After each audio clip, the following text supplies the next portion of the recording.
And from one perspective, you can say that the mind is always seeking a meaning and a purpose in the conceptual world, you know, like human life and achievement. It's never enough.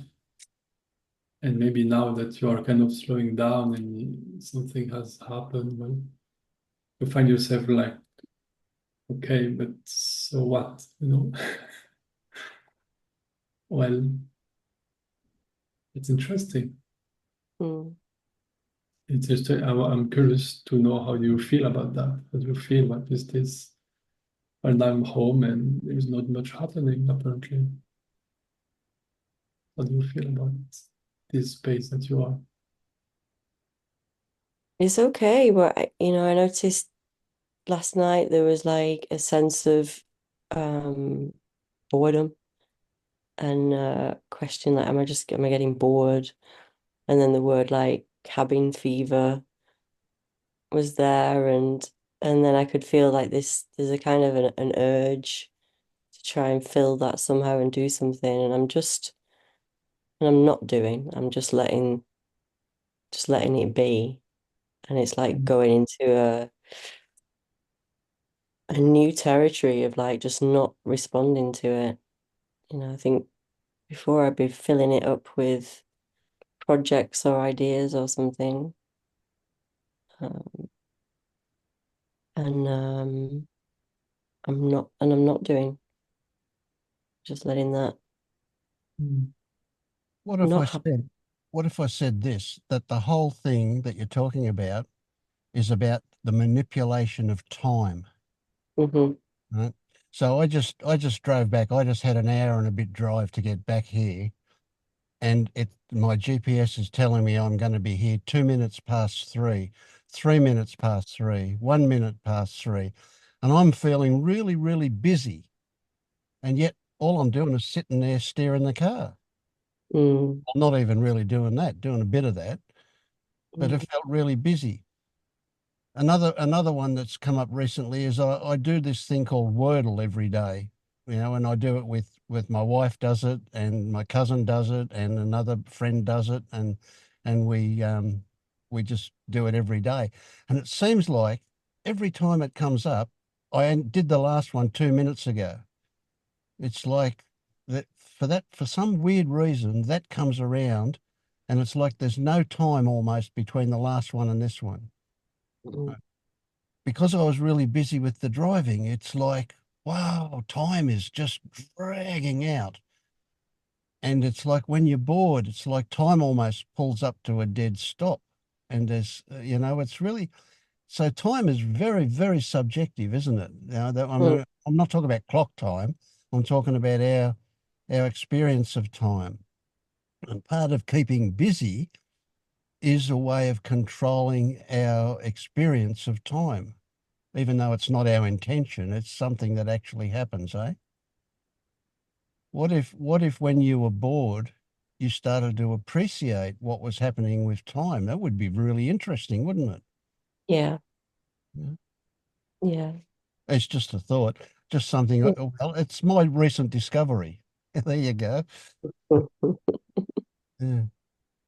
Yeah, yeah. It's interesting from that perspective, just to like stay. I'm just staying still in it and not going with the urge to try and fill it up with something or make it into a busy day. Or distract from it. Yeah, yeah, How much of our life is involved in distracting from what actually is? yeah. All of it. A lot Really? of it. Yeah. Until it isn't. But yeah. I've even Yeah. come into one of these meetings before just because I was bored. Did I come in because I was bored? No, yeah, I said I've came to one of these because I was bored. Oh, you So did. yeah, I'm sure you have too. No, Well, that's why I'm here. when you're bored, do you ever stop and look at what's happening? Sometimes, like sometimes I'll just go and lie on the bed and just be with, and like more recently I've been making more time to just feel what's happening and just track what's going on in the body, and but I think I still get distracted with, oh, I'm bored, what should I be doing?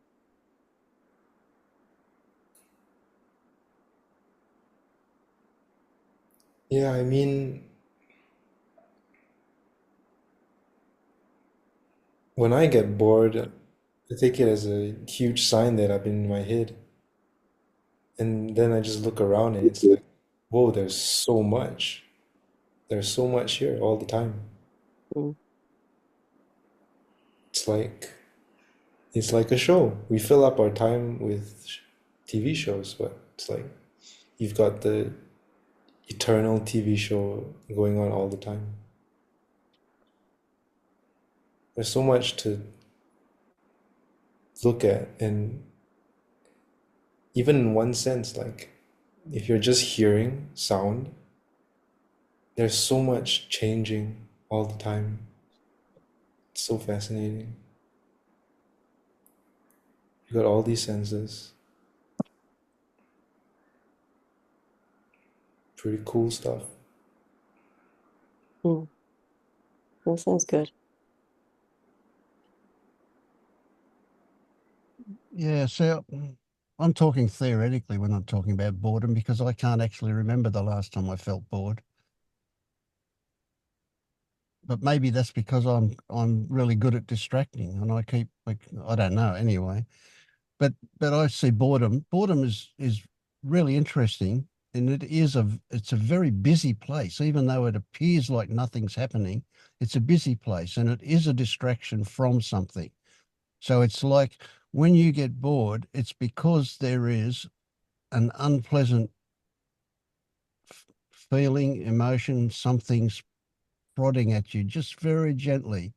And boredom is a way of moving away from it because boredom says you need activity. You need distraction. That's what boredom says. Go and do something or whatever. Go and watch TV, go and pick up your phone, whatever your favorite distraction is. Do that. Mm, That's what boredom says. So it is a distraction from what's going on for you. So when you get bored, that's a perfect opportunity to look at what has been triggered by the lack of distraction. mm, So it's just another version of a distraction. mm. Yeah, it's like a feeling of restlessness or something. Yeah. Like, not still, like trying to find something. And it seems like I've run out of things to do. Like there isn't anything to do unless I make something up. So if you're trapped in boredom, are you then consumed by that feeling of discomfort that you call boredom? And is that a way of not getting at something that triggered that? So is Mm, that an unpleasant feeling that is way more easy to live with than what it's covering up? mm. Is it? I don't know if it is, but it's good Yeah, chance. Yeah. and be yeah, something to look at. Like I can feel it now. It's all like there's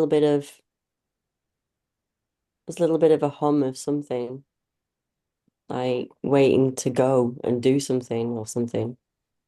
Mm. It's like One other place interesting with boredom, because often it's our insensitivity, like the lack of sensitivity that we are having. And I like to compare it with eating Tabasco. It's like we have eating Tabasco of our life. And suddenly we stop eating Tabasco, and when we try an apple, it has no taste. It's like it's boring, everything Yeah. is boring because there is this strong habit of having very strong spicy food. So our taste is completely cut almost. And like when we disengage with the activity of thinking, there is a space of transition also, that what is here is it's boring in that way. Even if there is no kind of triggering emotion, it's like, yeah, but all of this for this emptiness, this what is boring, you know? But Mm.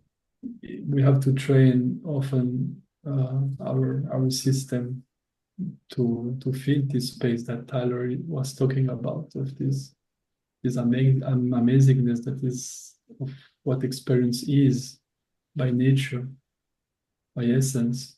But often our system was overwhelmed with other stuff. So sometimes I agree there is some emotional state, but other times it's just this new habit to take to make this sensitivity grow. Yeah, I think thank you. David is really on point there. Because there's just, you're always looking for a thing that you can do, that you can figure out, that you can work on. And you're living in that world. But that world is only like one of the six senses. And when there's nothing to do, it feels like there's nothing to do. But that's just because there's no concept to do. As if concepts are everything. But there's a whole other world of experience that's totally outside of that. Mm. I was gonna mention a minute ago what silence fits in with boredom. The mind doesn't like silence, so you sit in quiet and watch what the mind does, and it goes berserk. It goes really crazy trying to fill that silence. Does not like silence, so it's an absence of diversion again, I think. Yeah. Well, it depends, because silence often it's misunderstood. Or silence it's often understood as the absence of sounds. And from the mind point of view, silence is the absence of of experience, right? Because it cannot imagine concept, an experience without conceptual, without concepts or thoughts. So silence, from a perspective, is it's nothing. But in reality, there is no silence. There is no experience. Is already full on, constantly. Yeah.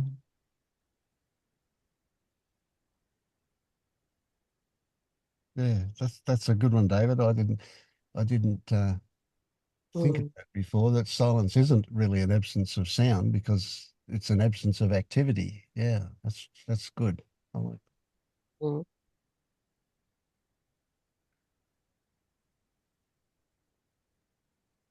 the quietness suggests an absence of activity as well as an absence of sound, whereas silence only seems to relate to sound, doesn't it? So Mm. quietness. Mm. Mm. Well, I'm in a period of silence, it seems. That's really helpful, really useful.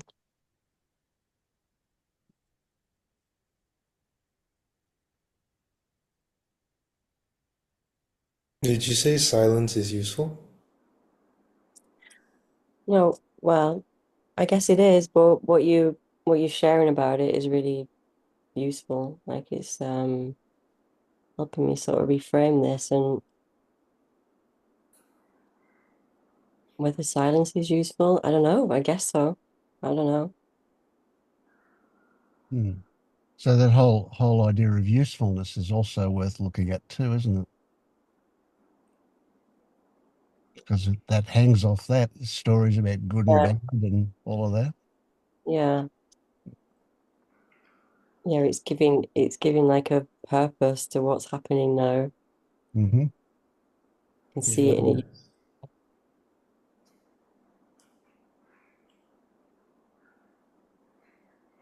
Yeah, when there's silence, there's nothing for the silence to be good for.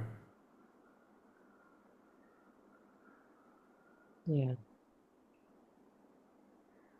That can be scary.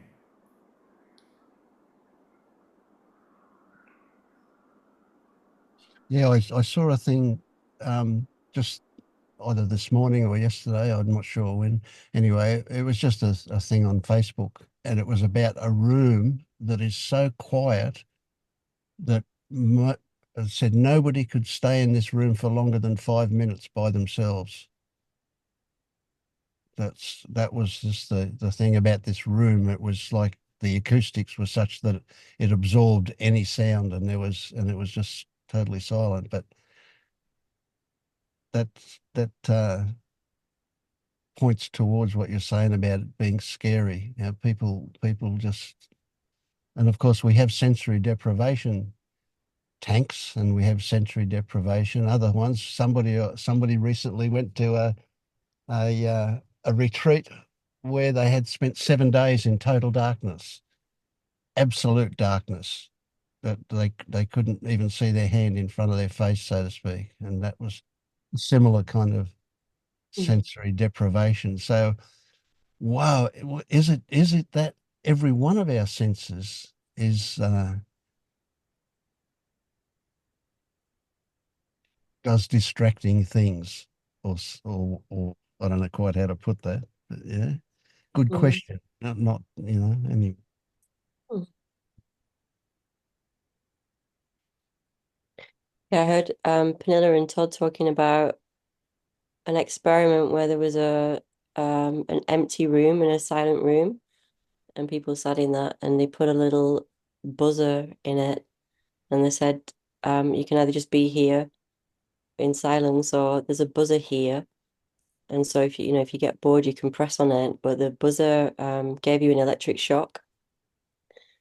And they found that over time, people would rather, like after 10 minutes or whatever, would rather shock themselves with the buzzer than have no stimulus whatsoever. It There was you go. preferable. Yeah, so we can only speculate about what's really happening, but that's pretty Yeah, amazing, isn't it? I'll give I myself wouldn't think a that. shock rather than suffer the silence. Wow. Yeah. But this is a great experiment, and it also shows that there is a part of us who wants drama and want to suffer. Because Hmm. you cannot have drama without suffering. It's no Yeah, ways. So it's a maybe for some people it's absolutely unbearable to accept, but suffering it's we mm, choose it in a very deep way without really acknowledge it. Not yeah, in a simple way. I'm not talking about choosing a simple way. I'm just saying, like yeah, yeah, mm, anything, but just be with ourselves. yeah, yeah, like a deep desire. Yeah. So of course these seemingly philosophical discussions,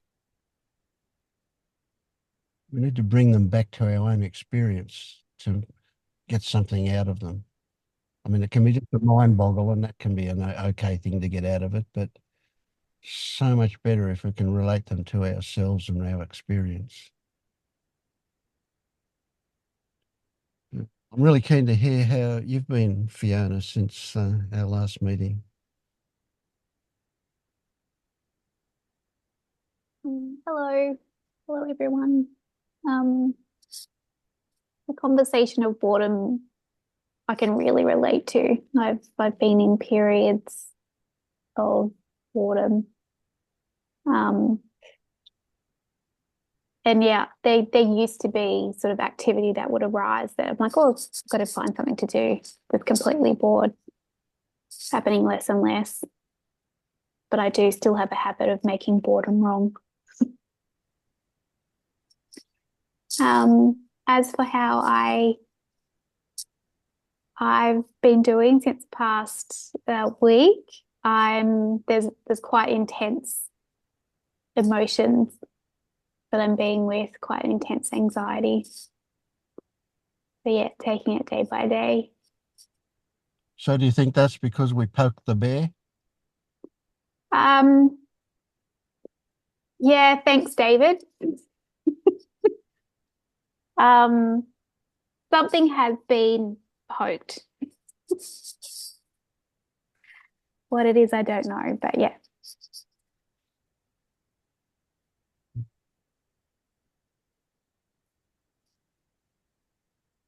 So how do you feel about what's been going on for the week?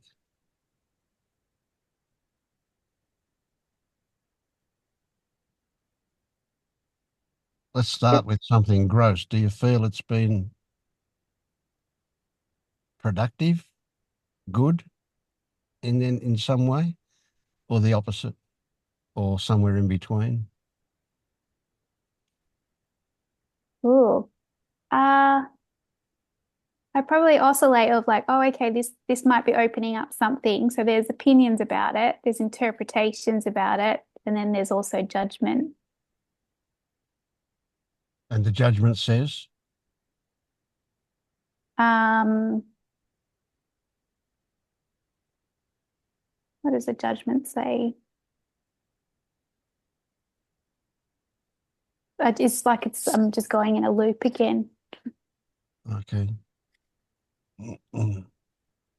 So you're pretty familiar with this loop thing, eh?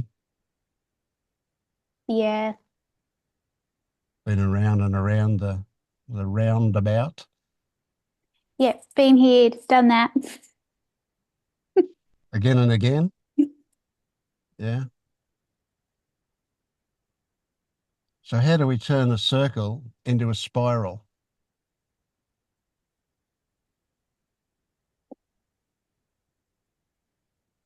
I don't know. When I heard that, I just immediately wanted to hit the exit button.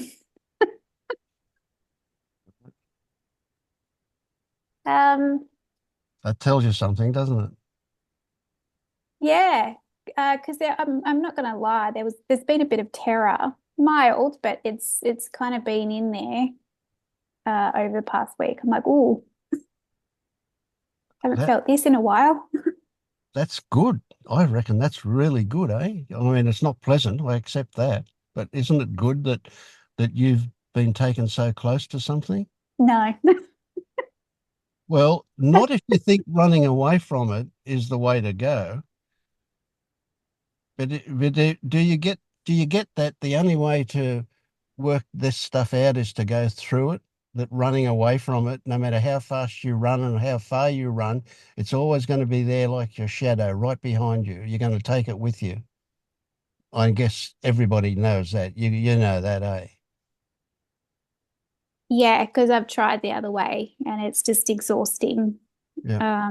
Yeah, it just seems like this time it's just different that, I say that I'm committed, but it's still with resistance. And that's fine, you know. Gee, that's really useful and helpful stuff too. You know, so the idea that it stimulates something that is almost unbearable. It tells us that we're really, really close to something that can be seen through, and that seeing through it will dissolve it. It might expose the next thing, but it's a step that's necessary, eh? Now, people will say bullshit stuff like, oh, well, you need courage to go through it, but that's just rubbish, you know. If you go through it, you go through it, and you might look back and say, oh, that was courageous. Or if you run away from it, you might look back and say, well, that wasn't very courageous. You might even say something much more severe, but nevertheless, it's all total rubbish. You go through it if you go through it, and you don't if you don't. And whatever happens, it gives us stuff to work with. Yeah. So I want to know about that terror. It's interesting that you said a bit of an oxymoron. I thought you said there was some terror, but it wasn't too bad. Terror's bad regardless, isn't it? How can you have terror that's not so bad? Was it just short-lived, maybe? Yeah, it was short-lived, so I don't know whether it's something that I kind of just looked away from or distracted myself. Um, yeah. Yeah. So you don't have to go to class to learn about distraction. That just happens so automatically that we don't even realize it's happening a lot of the time. So if you were successful in distracting from it, which is very likely, that's what we're most adept at, and we're least adept at facing it, at going into it, because that's what we've never done. We're practiced with escaping from it, but we're not practiced at staying with it. So yeah. So that could be why it was short-lived, because you escaped it. Now there's nothing wrong about that. That's what happened. Full stop. It is what it is, what it is. If that's what happened, that's fine. There's no wrong to be concerned about. But what it tells you is that's where the juice is for you. And so even this idea of being committed is just a bit of a crazy one, you know, like we can look back and apply that description to something that's already happened, or we can imagine that that's the case for the future, but whether it actually happens or not's another story when we're looking at the future. And it is a story. It's not just another story. It is a story. So again, commitment is like, you know, but there is a feeling that goes along with commitment. And that feeling is something else. Yeah. It's interesting, isn't it? That feeling is somehow that this time I'll stay with it. Yeah. So do you have ideas about what triggered the terror when it happened? Oh, I'm not sure if like the specific trigger around the terror. Um, I don't know if I could pinpoint that. Well, that's okay. Yeah. Now remember once I said, you may or may not have heard me say this, but that usually the first thing we come upon is fear, and underneath fear is terror. And underneath terror is shame, and underneath shame is guilt. Now, there are variations, of course. That doesn't have to be the way it is, but I'm just saying congratulations, having got past the fear to the terror. That's a pretty good step. Yeah. So the next step is to stay with the terror until it reveals what it's hiding from you, because it's a bit of a last ditch attempt to stop you from getting at what it fears is the monster under the bed. It fears that huge thing that we don't want to get near. So once you get past the terror, things soften up. They get painful. They get bloody painful, but they soften up in terms of you know, that fear stuff. We move stuff from the animal brain at the back of the head to the frontal cortex more so when we start looking at shame.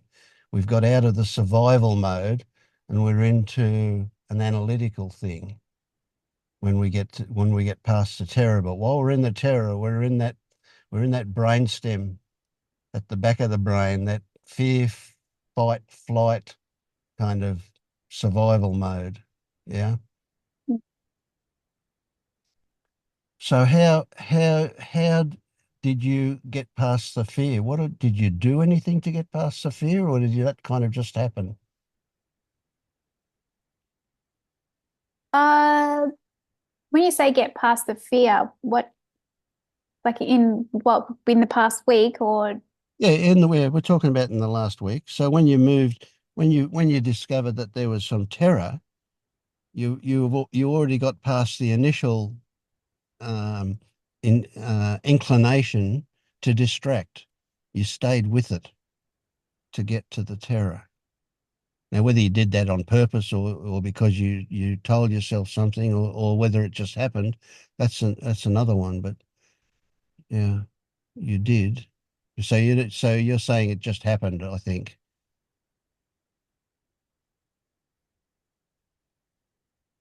Yeah, I don't have an answer for that. I'm not sure how.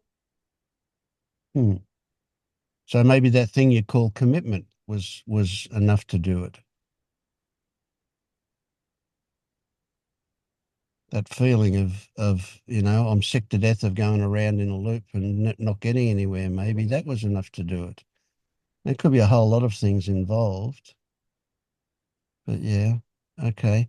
So anyway, well then in that case, the way I would suggest people get through the fear thing is the same process to get through the terror thing, and that is that you recognize that this feeling of terror is a sensation plus stories. Stories hang off the sensation. Now, the sensation itself doesn't carry any information or instruction. It's just a sensation in the body. You could probably call it a contraction, very likely. That's a label, but that might explain the feeling of tightness that you get when you're in that terror state, or if you get close to that terror state. Right, so that's the sensation, but there are stories as well. So what you do is you look to get closer and closer to the sensation in the body. Where is it? What does it feel like? Is it changing? Is it shifting? Is it whatever? So you look underneath labels. Every time you say, oh, it's say hot, then you look at what kind of heat is it? Is it a sharp heat or is it a general heat? Is it a slow moving heat or a fast, is it a laser focused heat or what? You look at the details of it. Or if it's a heaviness, you look at it, is it in a tight little spot or is it a general area kind of thing? You experience the sensation. And as you do that, stories will present themselves because the mind doesn't shut down. So the stories will come along, but you notice what the stories are saying, but you don't engage with them. You just kind of nudge them over into the background and let them go on doing their thing in the background while you concentrate on getting closer and closer to the sensation. And when you get really close to that sensation, it will dissolve, revealing whatever it's been triggered by. And that's how you get down to the next level, whatever it is that the terror is trying to keep you from looking at. What the terror imagines is that monster under the bed that's going to gobble you up if you go near it.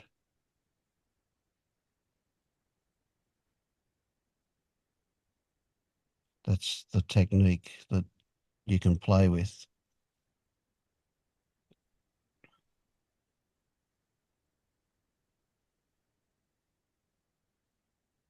So there's your next week today taken up.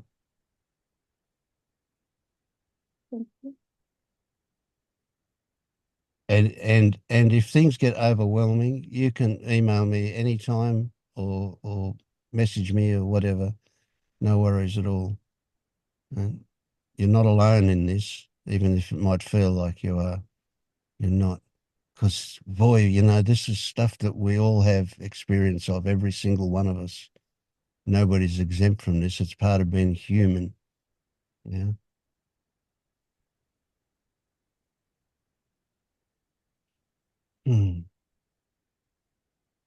What are you feeling now?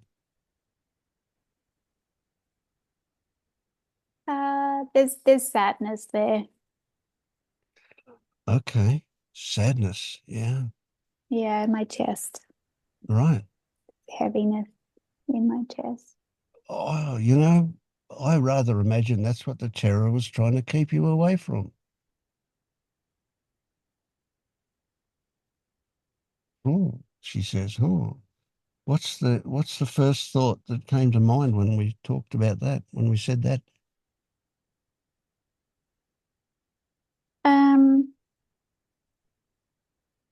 Yeah, it probably makes sense. I mean, in between kind of having like fear and anxiety, there's just been my tears just stream down my face.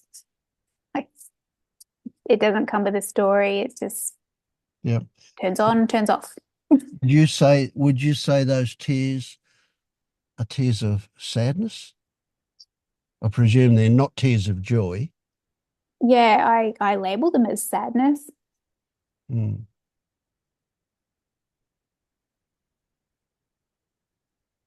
And do any stories pop up about what the sadness might be about?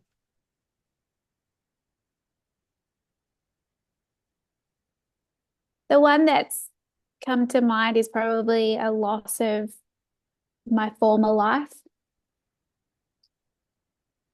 Like it's just appears, it seems that the door's closed and Right.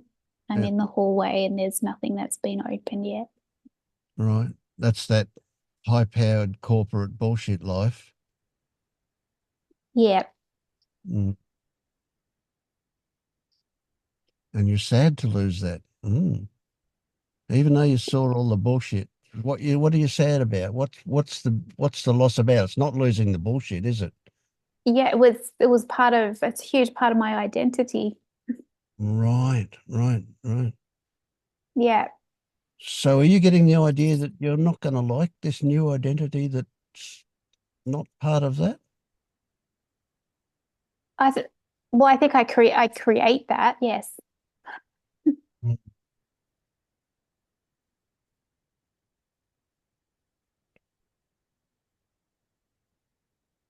So I put a lid on it. So when we talk about identity, that's a really interesting one, isn't it? That I say, isn't it? Like it's obvious to everyone. Um, but but part of that is feeling like you have a purpose, feeling useful, feeling it's a way of looking at yourself, eh? Yeah. Yeah. Yeah. But I think that's probably what kind of keeps me seeking or re-seeking is like, well, what's my purpose? I've got to Mm, be useful. yeah. Okay. You know, I mean, there's a lot of marketing out there saying find your life's purpose. It's like, okay, Yeah. Right. Well, gee, I'm looking forward to you finding that. Yeah, what I found is that my purpose in life is that there is no purpose in life. Yeah. I can make it up. I can make up purpose. I can look back at things I do and apply a story of purpose over what I remember happening, but it's not. It's it's fluff. It's a bad smell like a fart. The purpose, there it is. Doesn't do anything. But it is absolutely every psychologist and every psychiatrist will go, you've got to have purpose in life. You've got to feel like there's meaning in life in order to. And guess what they're saying? In order to have a good, strong ego. That's what we need in life, a good, strong ego. Well, I tell you, Donald Trump's got a good, strong ego. You want that? I can't imagine anybody wanting that. But that's how he really believes stuff about himself. But yeah, that's anyway. Phew. Yeah, but Can I ask you yes, a please. question, Yeah, jump in. Fiona? Right now, are you in a safe place, a safe environment? yeah. Yeah. So do you feel safe?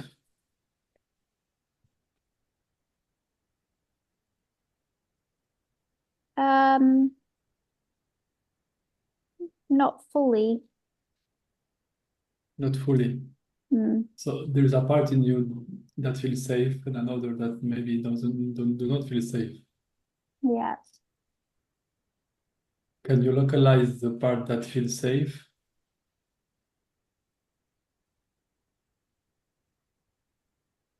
Hmm. Can you stay with it a little bit?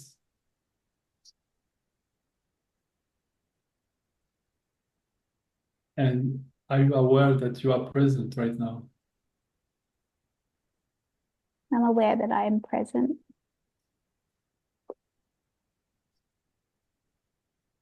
It's a question. I mean, you are aware of your experience. You are aware that a part of you is feeling unsafe, and another part of you is feeling safe. You are aware of that, right? Mhm. You are present to your experience as it is in this moment. Yep. And as I point toward this fact, is there some change in you? How your body react to this fact?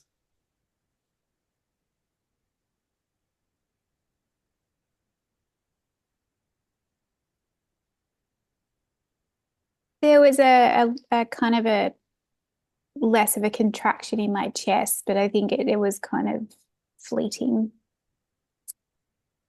So there's less contraction when we focus on that.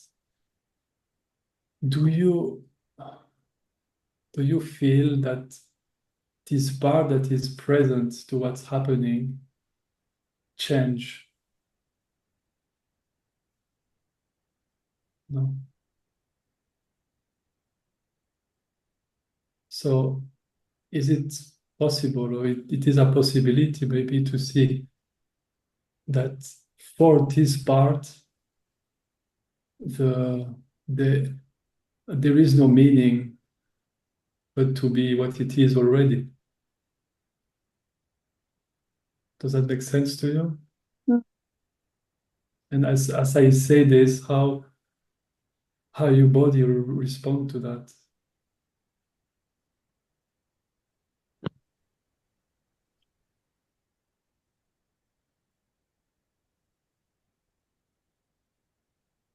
I don't observe any change or any response in hearing that.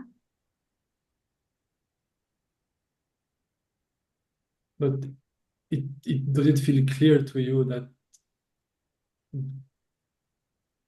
you that is observing your experience don't never changes?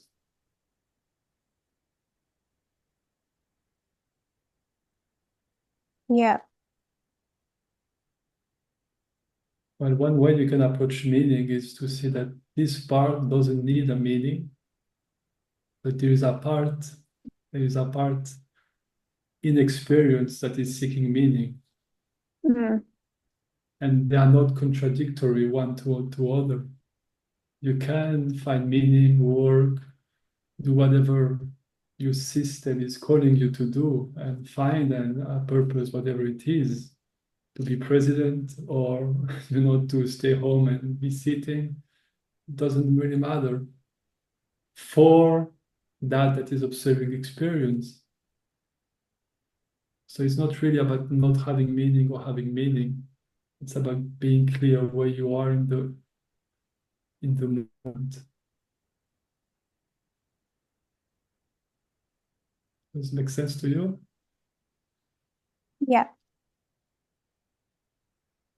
And how do you feel about that?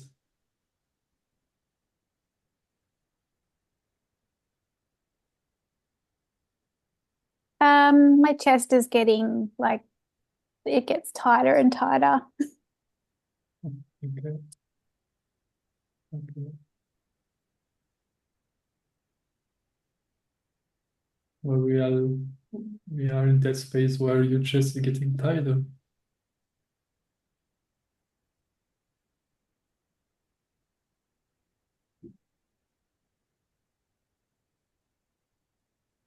I want to dig deeper, deeper, deeper, deeper all the time.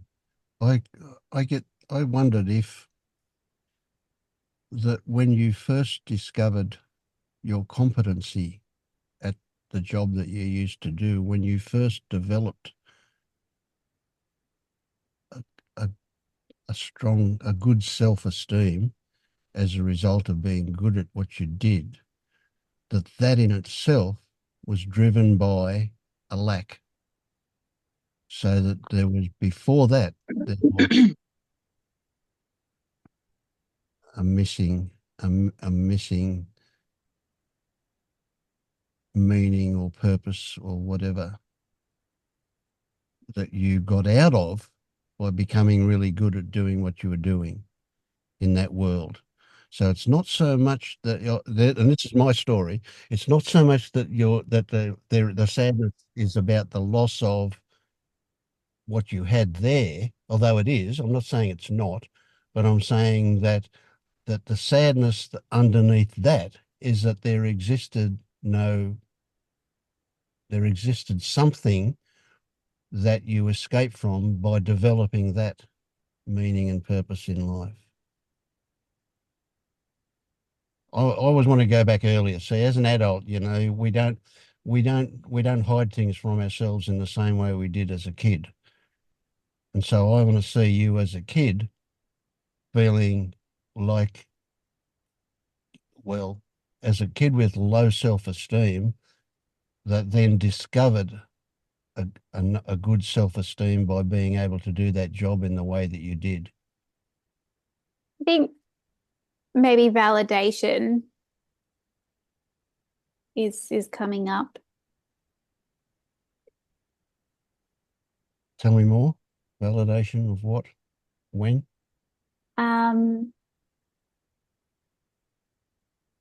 Validation of doing a good job.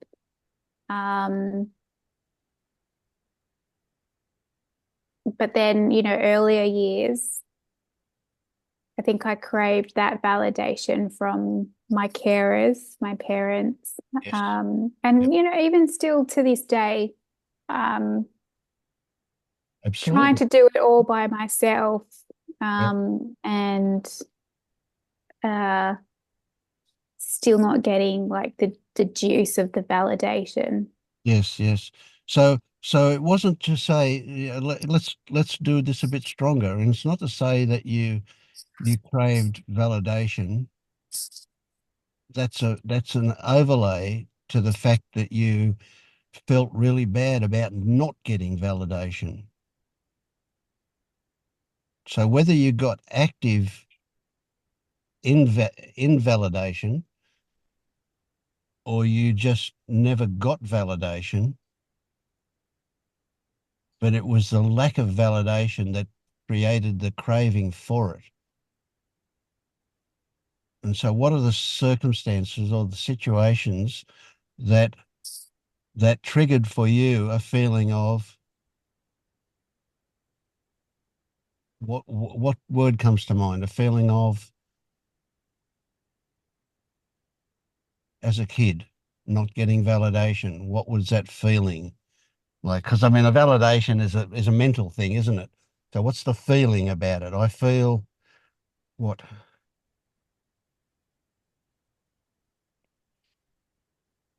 First word that comes up is usually the best one. Unloved. Unloved. There you go. And that's pretty sad, isn't it? Pretty sad existence. Yeah. Welcome to being human. But yeah, it's a kid's lot to feel that. Almost every kid goes through it, I reckon. But yeah, it is really painful stuff. Yeah. My father died not giving me validation. Never. But I came to terms with it after he died. But yeah, but it was interesting. Yeah, I get that feeling, It's amazing how much of our life how much energy in our life we put to getting that approval, that validation, whatever, that never comes. But part of me coming to terms with it with my dad was that I recognized after he died, it took that, because as he died, he became very vulnerable, and I recognized that he was absolutely innocent, that he didn't have validation to give me. That's why he couldn't, it never happened. It never was never part of his life. He had the exact same kind of situation, you know. And we pass it on from generation to generation. Amazing stuff. Yeah, so there you are as a kid feeling unloved.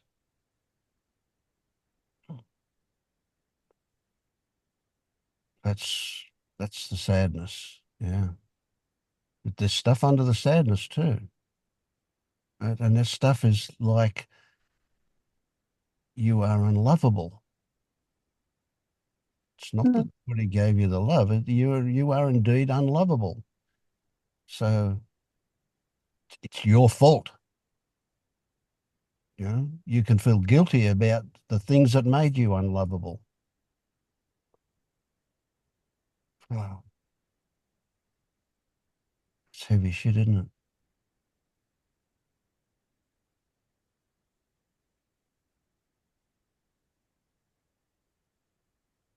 Mm. Is your mum still alive? Yeah. Yeah. Yeah, both of them are still alive. That makes it harder. Because you're never going to get it from them. They haven't got it to give it to you. Oh, they don't have the skill set. No, that's right. It's just not part of their experience. Yeah. But you can see how It's not really about skill set, you know, it's the confusion. It's like, you know, you cannot get validation from anyone, ever. And even if you get it, you will be angry because now you will depend of this person now. So the trap is to believe that anyone outside of you can give you what you want.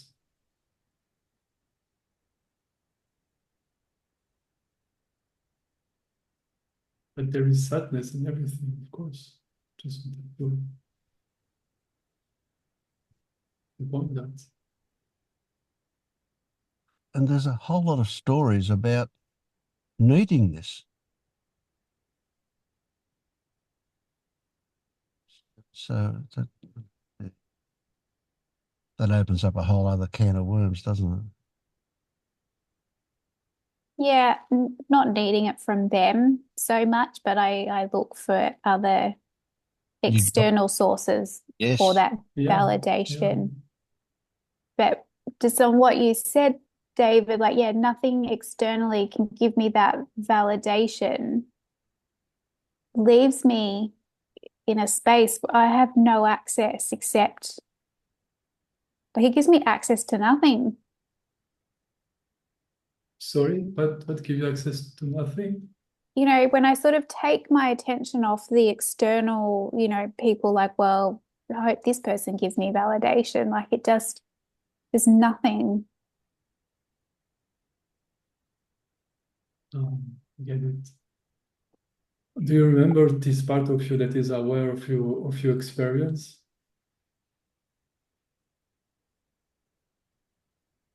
Yes. Is it present at this moment? Maybe not a moment ago. Okay, but right now it is present. Yeah. So this part, does this part need validation to be aware of your experience?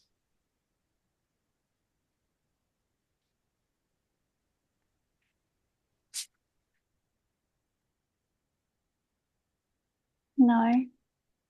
No, does this part need validation to be present? Can anyone do something to stop this part to be present and aware at this very moment? Oh, there is a part of you who doesn't need this validation, or if you want to frame it differently, validation can come only from this part. So there is a way to welcome this sense of unworthiness, of feeling unloved, but you have to meet it from this part. Because of course, if you try to meet your sadness and this lack of love and terror without this ground within you, it's a loop, because it will be too much, and you will seek out again. And the ways to approach this this part of you that is always present and doesn't need this validation. And if you want to frame it differently, maybe it's more accessible. This part of you is the adult that doesn't need validation from anyone, and the child is the one who is the baby who needs love and validation. It's different words to kind of point to similar. So do you feel this part in you right at this very moment? Like the adult part of me. Yeah. The one that is present, Mm. that doesn't need validation, that is aware of motion and what is happening. Yeah. And how it is to feel this part.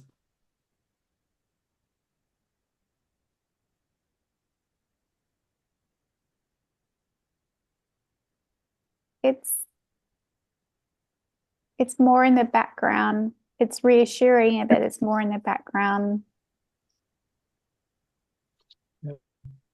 Well, this is the sensitivity. The sensitivity is to bring what is in the background to push it more and more on the foreground. And as you do this, you can approach what you are exploring now with Vince, with this background within you. You bring it with you in your exploration. And when you when you lose it, you step back again, you feel it, and you go in again. You can try it right now.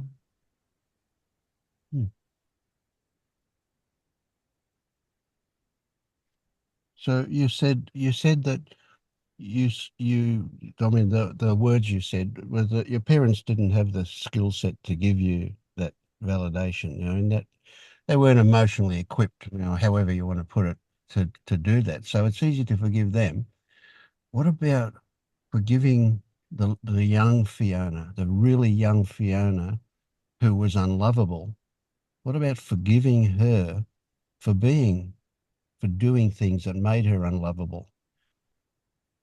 Can you kind of take the present adult part of you to visit that young Fiona and say, it's okay.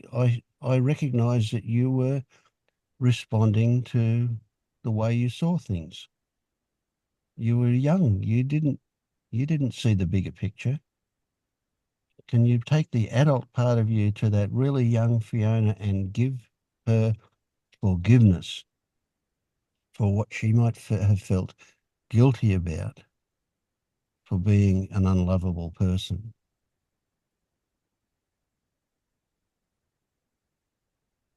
You have to contact that adult in you that sees quite clearly the innocence of everybody involved. You have to take that adult, feel strong in that adult, and take it back to the very insecure young Fiona who was just acting out. And the consequence of that acting out was that she was an unlovable person, unlovable by those who experienced that acting out, her parents, I guess. So you just got really close to something. What was that?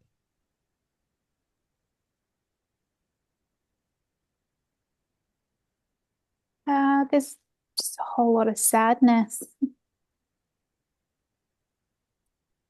Go towards it. It's okay. I didn't bring a tissue with me. Oh, yeah, have mine.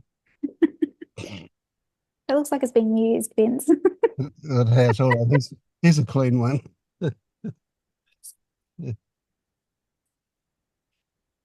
Yeah. Just And acknowledging that. forgive yourself, you know, Yeah. forgive yourself, because when we touch those parts of us, often you can just, no, I'm so sorry that I wasn't present for you, you know, for this sadness that we just lock up, the fear we lock up very deep inside of us, and we just, you know, pretend it wasn't there. And those parts, they are suffering, you know, and when you meet them again, you can say, I'm sorry, you know, it was really too much. I couldn't take care of you at the moment, and I just left you there alone.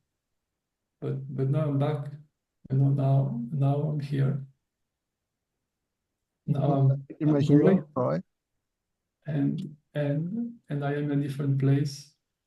And now you are welcome. You are very welcome, and you open the door, and you bring back you switch the light on, and you face. I'm here for you now, and I'm not going anywhere. I'm committed to be here for you, and I need you in my life as you are, and you are welcome. I'm sorry to have taken so much time to be present for you. I'm so sorry, but now I'm here. So it makes me think. I wonder if there was an actual a rejecting of the young, unlovable Fiona. Was she being rejected by this adult Fiona because she had all these sad things around her? Maybe we didn't want to know her. She still craves that love. Yeah, I think that sort of landed somewhere, because I think even to this day, it's very difficult for me to want to get to know me. Mm. Mm.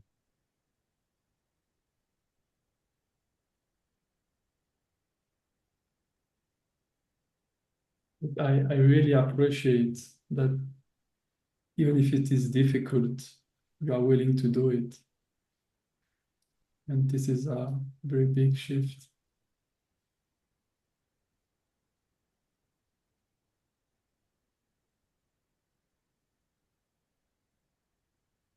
But yeah, I think just the impact on my life has just been too great to not do it.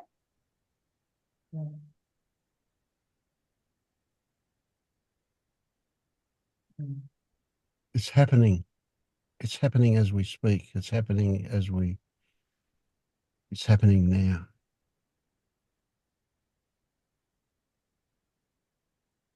That's beautiful. You know, this is the recognition that you cannot work, you cannot be happy, dividing yourself and negating parting and pretending they're not there.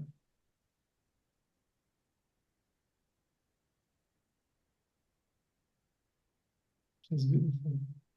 Another thing that really intrigues me about all of this stuff, because I just see it again and again and again, is that when you accept young Fiona, the little brat that she was, when you accept her, you bring her from the past into the present. You collapse the time. You know that there is that past way back then, tugging at us, keeping us from moving forward. And what, instead of that being snapped and she allows you to go forward, you bring her into the present and she comes forward with you. It's like, wow, you know, we just collapse time. It is an amazing concept to consider. But that's how it works. You bring her into the present. She no longer has to stay that young thing that she was.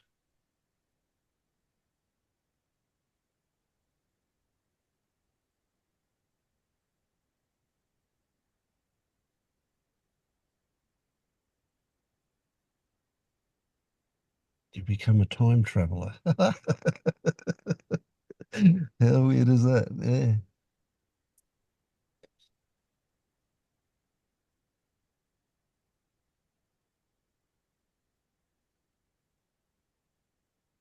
Yeah, it's amazing how many of us and how much of us and how all of us probably have those tentacles back in time that just hold us back, stop us from being spontaneous and authentic.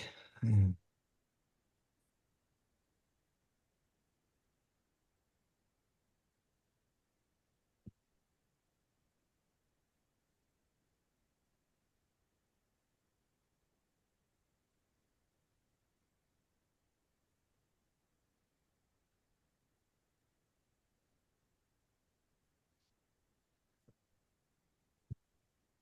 And Sheridan was nodding away there at you, and Oh, I saw she put something in the chat and I just haven't read it. I'm just having a look now. I think what people often is not very clear in what I'm reading. There is a lot of meeting the emotion, shadow work, repress emotion, all of this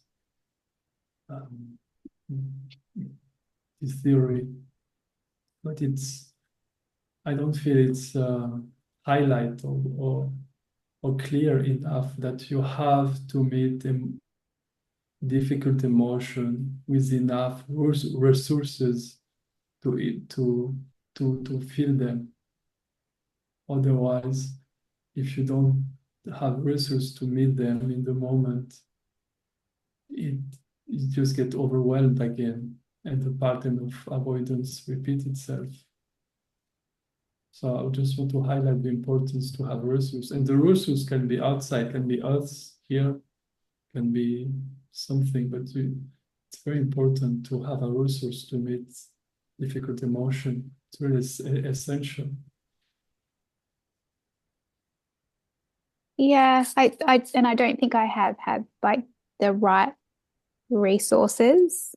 And if we're just talking about kind of other human beings, there's a lot of people that just can't be with, just giving the space and being with, I don't want kind of advice or suggestions, but it's only recently that I've got a friend that is kind of in a similar space, and she kind of can just, we can have chats and just be with each other going through kind of like the bumpy road. But yeah, just, you're right, I haven't been resourced for many years. Yeah. Beautiful if you have a friend, it can be a great resource.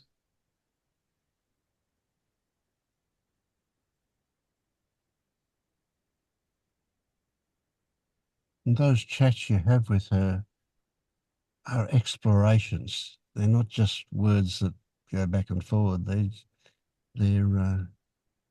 shining the light down into caverns and crevices and things that that you just go as far as you feel comfortable with. But yeah, way more valuable than just a conversation with a stranger.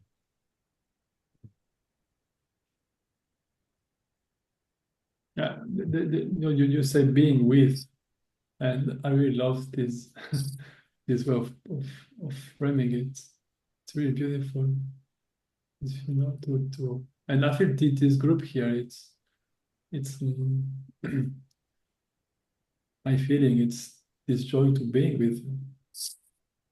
And being, it's very important. This being is this that is aware of your experience at this moment. This being with, and it's beautiful. I really appreciate it.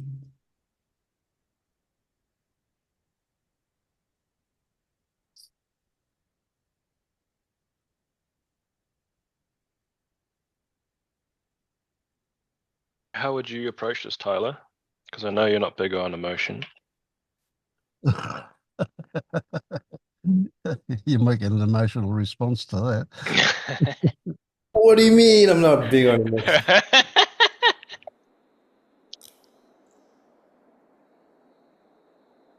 Yeah, what they said. Okay. Sweet. That's probably the most unemotional response.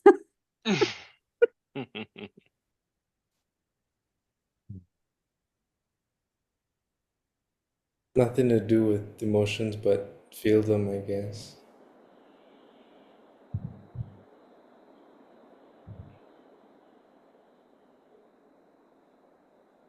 Yeah. But feel them not with a sense of avoidance, but rather with a sense of curiosity about what they are, where they are, all that stuff. That's valuable, useful, something. Mm.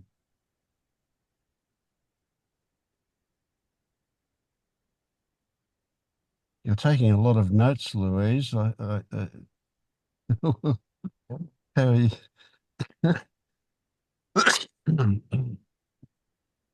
Oh, Are you writing a book? I no, I thought I was invisible today, that you could see me. Um, I'm just listening because that's my story too, the big career and the realization of lack was driving a lot of that. And when I got it, it still didn't fulfill in the end. Uh, I'm noticing this morning there's a big thing around distraction, diversion. I feel very restless. I think that's why I'm writing. I'm just trying to focus. Um, Mm. I'd love to just. Um, I've just come out of an 8-year-old relationship, and it was it slowly opened my eyes to what was actually going on. And there's every day there's realizations, and it was all a big lie. It was all a big lie. Um, and there was a day when I came back to the house and he'd moved everything out, and I'd been okay up to then. Um, and what happened that day was amazing. It was just you just talked about the tentacles going back in time and preventing us being spontaneous and authentic. I love that, and I think that's what. So the thoughts kept coming up about all the good things, all the happy times at the beginning, and very quickly then a thought would come in about actually no, it wasn't like that, and it was bang, bang, bang. It was so fast and intense. And each time it was just seeing through the thought. Like it was just, I could see the whole of that. It was all one big story. It was all made up. It was a big delusion. But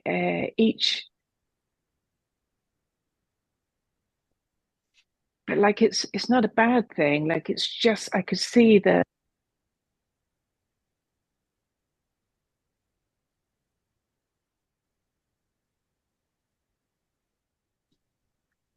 and wherever I went, it just kept coming with another story, another, and it was quite intense for a day.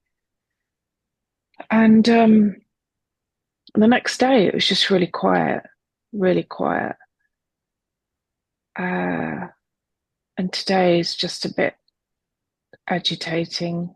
Just can't sit still. So, and I'm noticing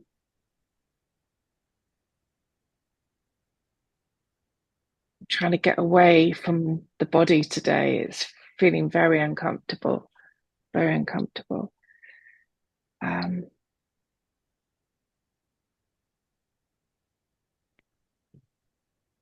like when Fiona talked about like what's happened to my life. My life's, you know, is this gonna, that's been like a big part, and it doesn't feel like that now. It's like being, I feel like I'm in limbo. I feel like there's enough. It's like I've seen something, but I don't,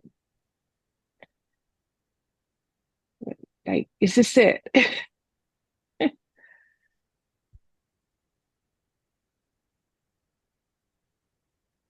It's like this is still not enough. Still not enough. Like if all of that was a lie, if all of that really saw the mechanics of creating a life, and then the other side of that, what, yeah, now what? Mm. So yeah, so what comes up for me big time, this has come up a few times before. You know, you go through a relationship for 8 years, and I imagine that you had lots of good times as well as some bad times. And then at the end of it, you go, it was all a lie. Does that mean that you didn't actually have those good times? Or are you saying that they were based on something that you now recognize was not accurate? That's exactly what it is. Right. Yeah. So that can't undo the good times you had, can it? But yet that's what you're doing when you say it was all a lie. You're saying I had good times, but they weren't. I'm now seeing them as not good times.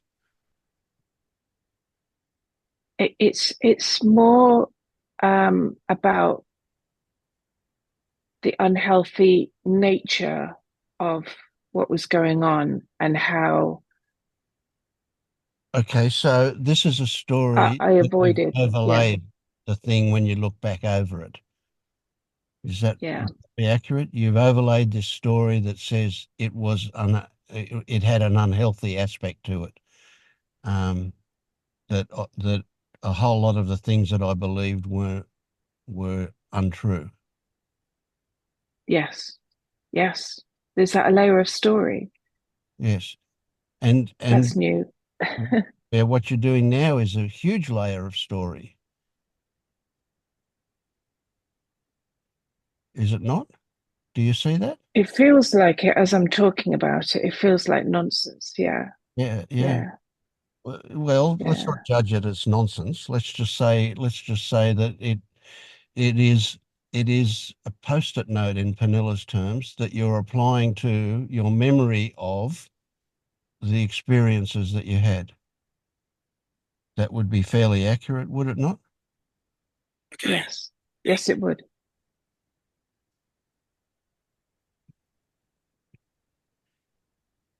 Mm.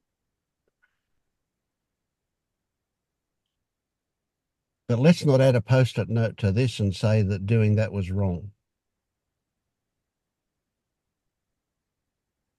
It is what it is, what it is, as it is, and what it was is only ever a story.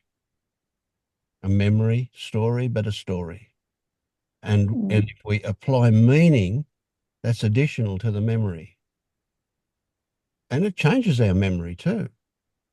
Our memories are constructed every time we experience them. So they can vary. Every single time we have a memory, it'll be a little bit different to the original memory of it. But nevertheless, the stories we apply to those memories will affect the future memory of it, or the current memory maybe.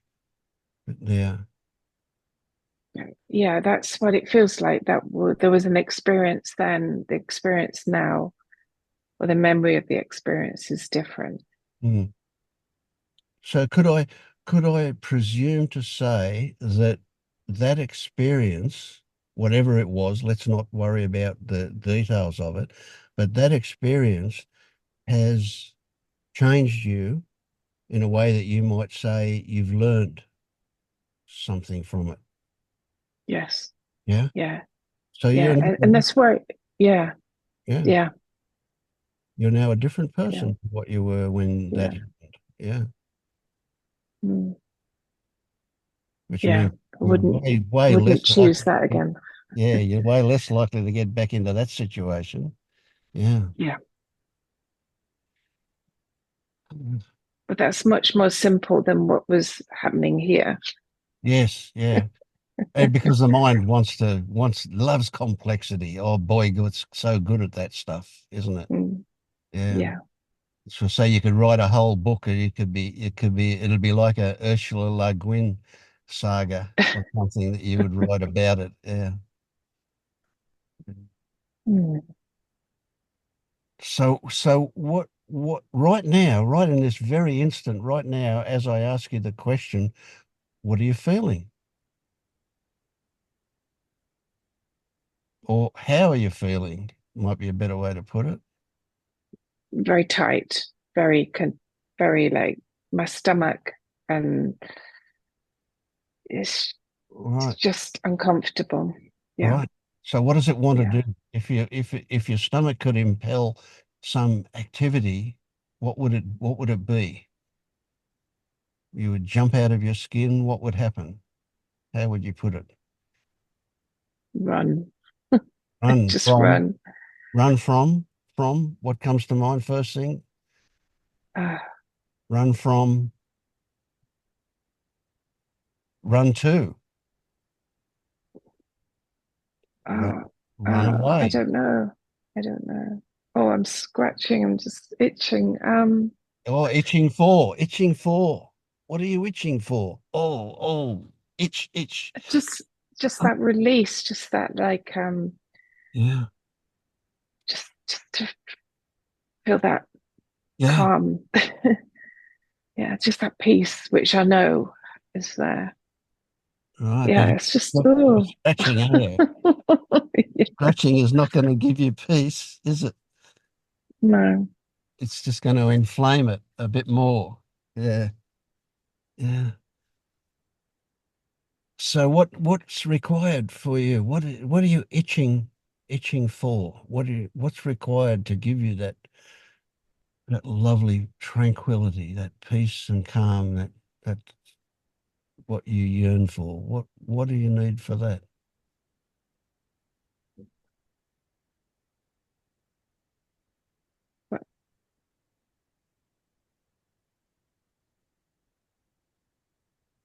Does Well, it all this I exist can't somewhere? look to anything that I used to do Yes, right. None of them to work. get that. Yeah, yeah, No, it yeah. doesn't work. So is it your foot you're scratching? Yeah, Yeah. So it's my feet and my head. it's part of Gosh. wanting to run or wanting to think your way out of it. Yeah. Yeah. Yeah, yeah, yeah.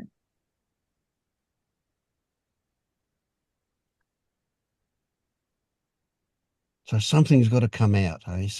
You got to what?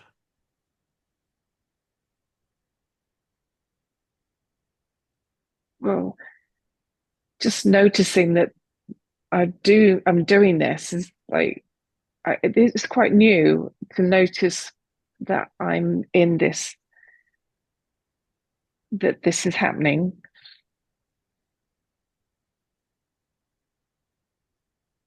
And this is this what agitation? Yeah, it's just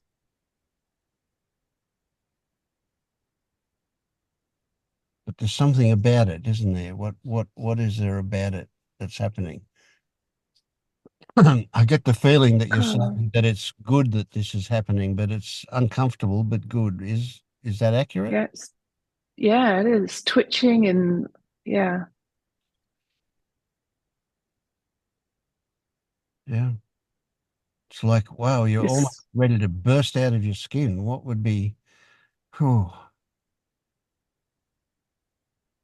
oh You might be dangerous Just if you're unconstrained.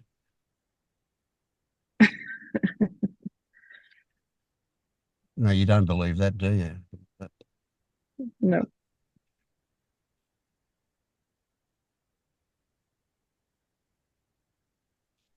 How would you be if you were unconstrained?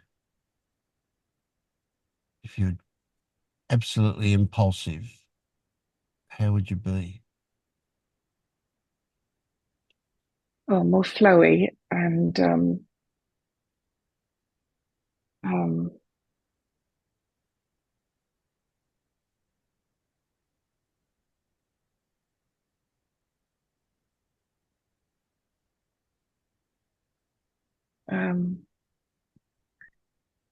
focused,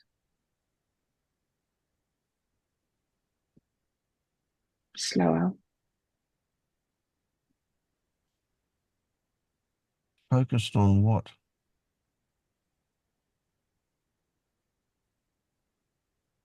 This, Just what's happening.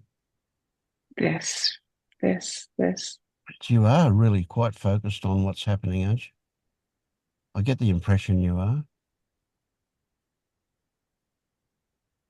Even this uncomfortableness.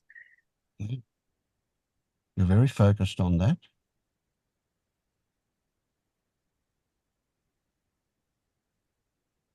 So there's a bit of a circular thing there. You are focused on being uncomfortable because you're not focused on being uncomfortable. That doesn't make any sense, does it? No. There's another thing.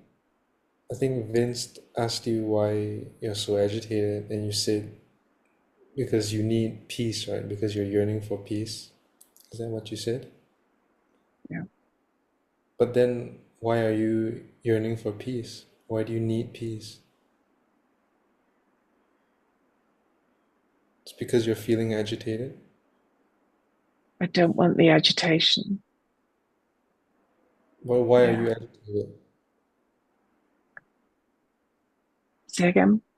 But why are you agitated?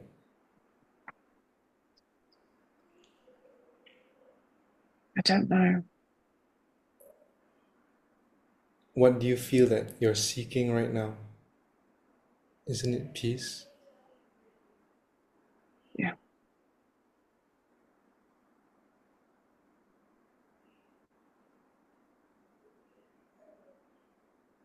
So the agitation comes from grasping at peace, Seeking. It's the seeking, isn't it? of peace. And the seeking of peace is only there because of the feeling of agitation. So there really isn't anything you can do, because as long as you're seeking the peace, you'll have the agitation.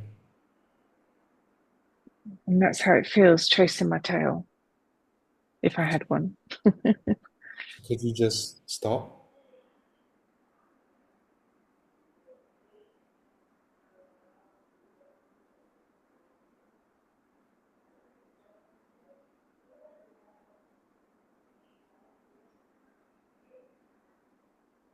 I feel like shouting, stop! Stop! Fucking stop! Well, you can do it. Shout it out. I am. Fucking stop! Stop looking! It's here. Yeah. When you said a second ago, oh, I'm seeking, I saw the story hanging off it that was wrong. Okay, yeah. It's got lots of little nooks and crannies.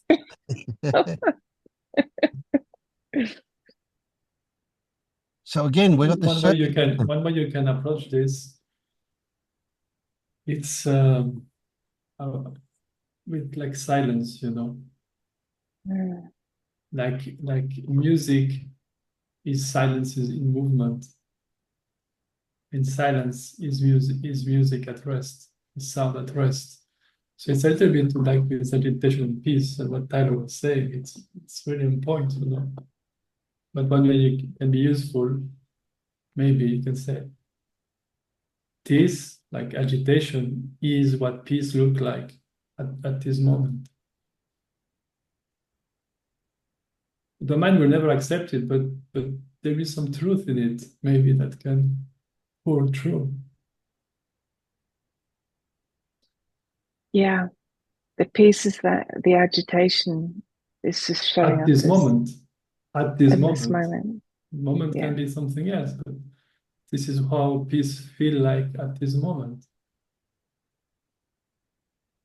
And it's like you feel like there's something wrong with the agitation, so you go to Yes. sleep. But then you feel like there's something wrong with seeking,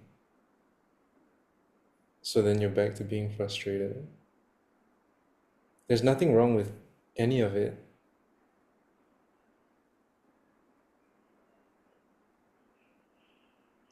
There's nothing you really need. I really love the circular nature of this, that you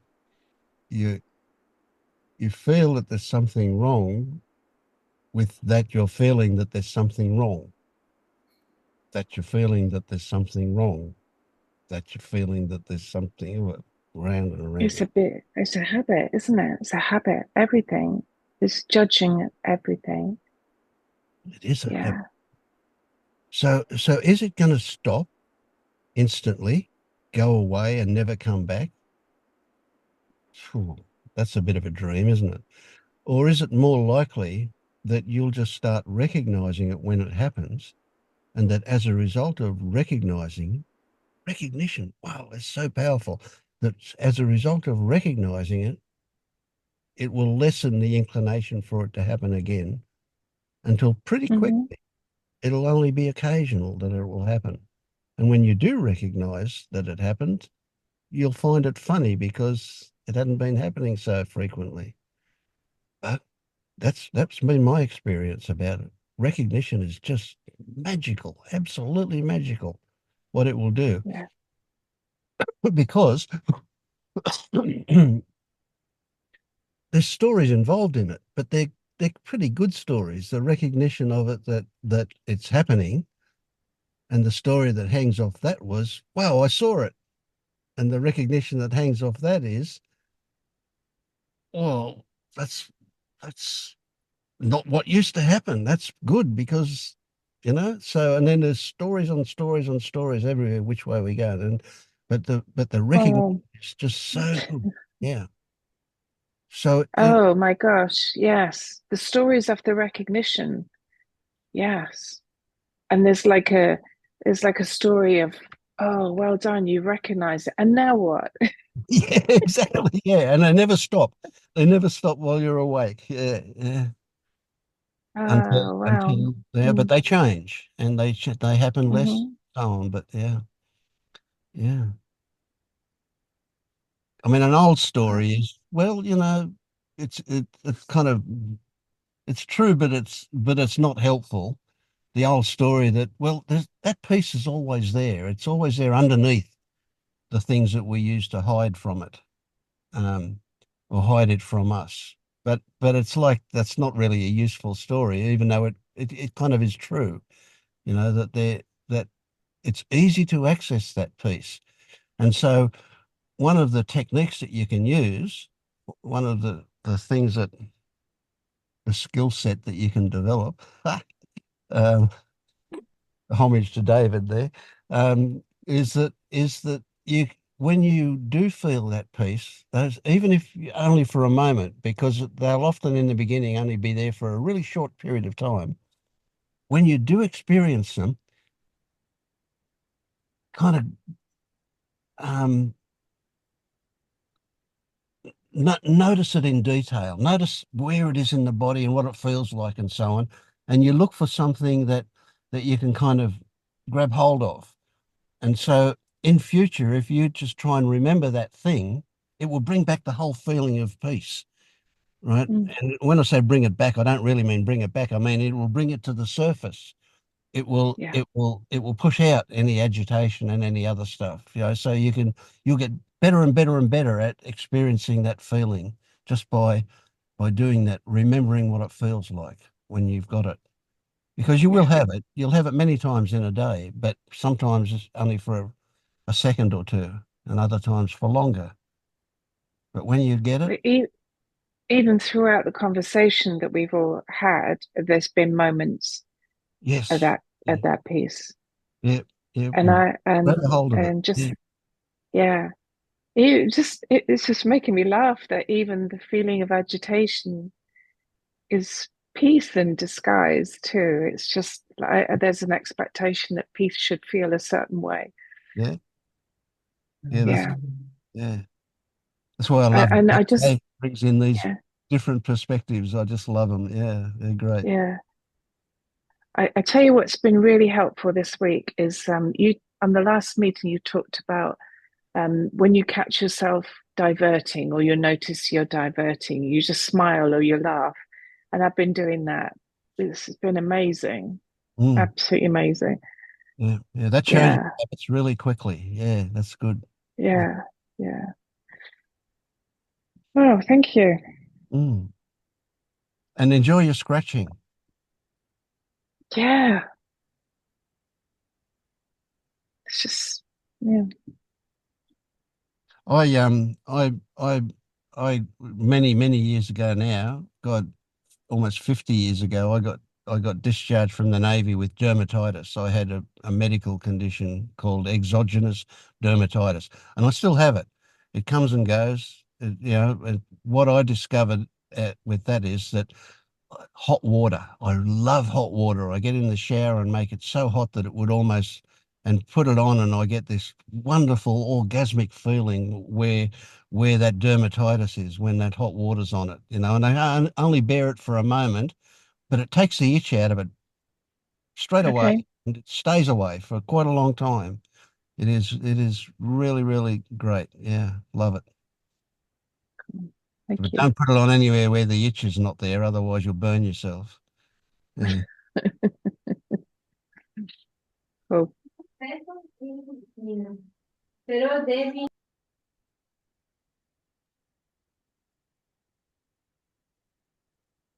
Mm. Mm.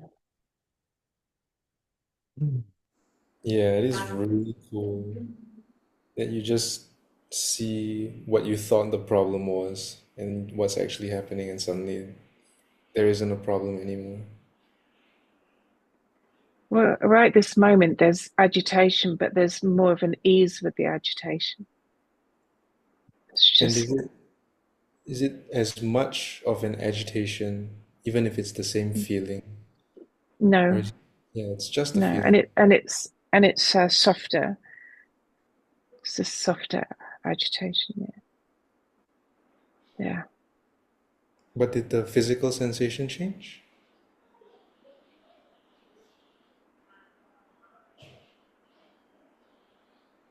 Yeah. It's not as urgent or serious or fast. It's more of just a contraction now, rather than the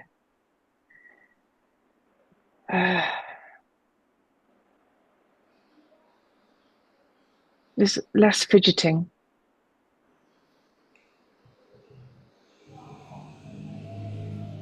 Well, you still don't have to call it anything other than, yeah, it's just what it is. More labels. Well, labels are helpful to take you to the general area of what's going on, but they're not. They lose their usefulness pretty quickly when you go beyond them, behind them. Yeah. One thing I was thinking of, and I don't know whether I don't want to make a big deal of it, but something you could do is consider that all the agitation always comes from stories. And so you start Mm. feeling of agitation, whatever it is, and then look for the threads that go out to the stories, and then look at what the stories are. But don't look in detail. Don't get sucked into the stories. Just recognize what they're about, kind of, and keep them at a distance. Don't engage with them. It's the best way to put it. But yeah, so but looking Okay. for the thread that goes, you're looking at it backwards. You're starting at the agitation and looking through that to where the threads are that go back to the stories. And then as you do that, you'll find that when you just recognize that a story exists, it'll almost probably just dissolve the whole thing. Both the agitation and the story will just pop, gone. Maybe Okay. play with it and see what Yeah, happens. yeah, yeah. But I think we have to be very careful, because if you approach any part of your experience with the intention of getting rid of it, you are in trouble. Mm. So that's why the approach of what is here is peace. It's more soft in that way. To kind of eradicate is part of you that want to find solutions, because you want solutions when there is problem. So it's not just to be Balance. Yeah. sensitive. It's Yeah, yeah, yeah. And it's like but it's just turned into more of a curiosity as you guys said that. It's just like, oh, I wonder why, because the agitation sense is quite common, quite a habit. It'd just be, yeah. So am I trying to get rid of it, or I'm just curious to know what those threads, what they might be about? Yeah. well, I know what I will say will be different of what Vince said. But I would say just overlook completely thinking. Just stay with sensation.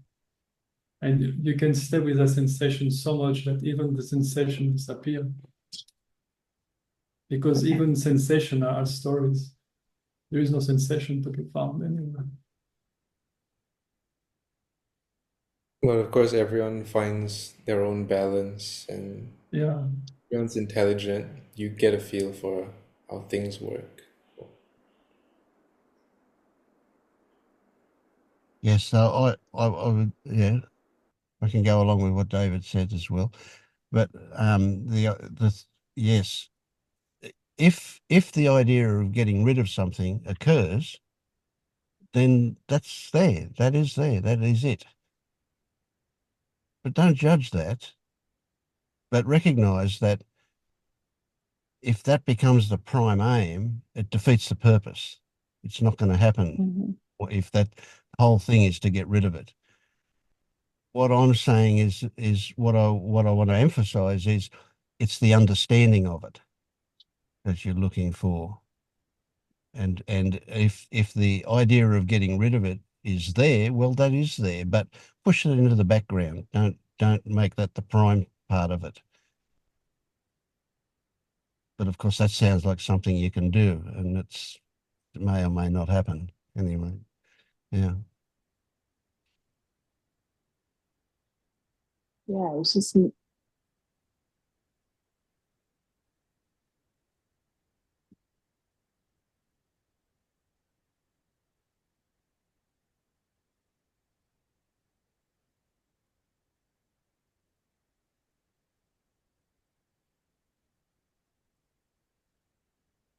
mm,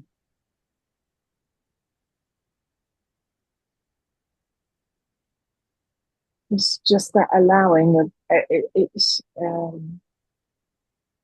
what I'm seeing is just like the extra layers of when I think I've recognized something, then there's more comes, like the wanting to get rid of the what should I do? Should I do this? Mm. And it's like that balance between what you're all saying. Like there's no swing towards one or the other.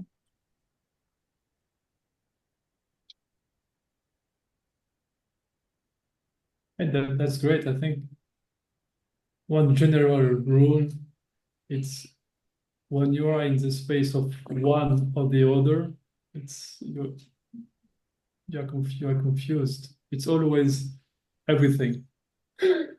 Always, like Yes, whatever, yes. how detailed it seems, it's always everything.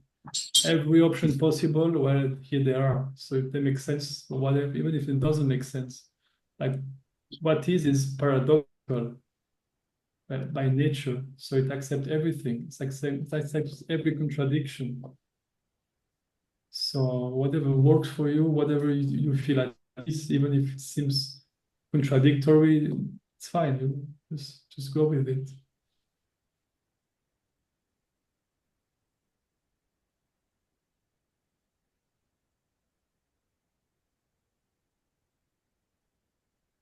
So what I would love everybody to get out of these meetings is to go away from them with a sense of, a feeling of curiosity and discovery about what's going on. Yeah. No conclusions. No, I don't want conclusions. They're always limiting. Let's be looking at what possibilities are there. Yeah, well, this is very interesting what you said, because those days I'm in connection with a lot of the energy of what many of you spoke, Jeremiah, Fiona, and Louise. I'm connected with this, and I'm not connected with this. So what? It's like I finish my work, I do what I feel obligated to do in my life, and after I feel this. So what? The mind comes. So what now? What to do? What is the next step? What is the next challenge? What is the next healing? What is the next? And I'm feeling more and more that all of this story of even non-duality and healing and all of this, it's really just it's a story I tell myself because it's entertaining.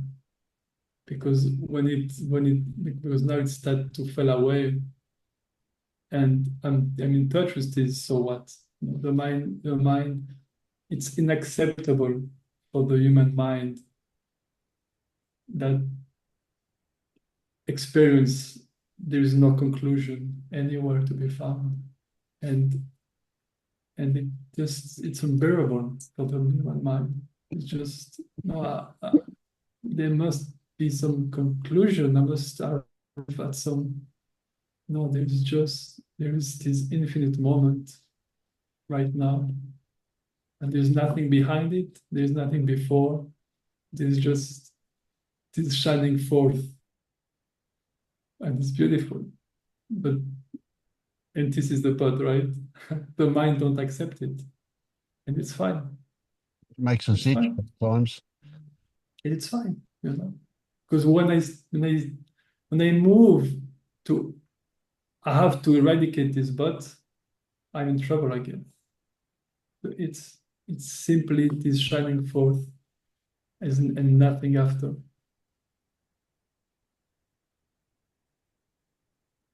I can feel it now speaking. It's like, so when will you arrive to some conclusion so we can move on from this? But it's just never happened.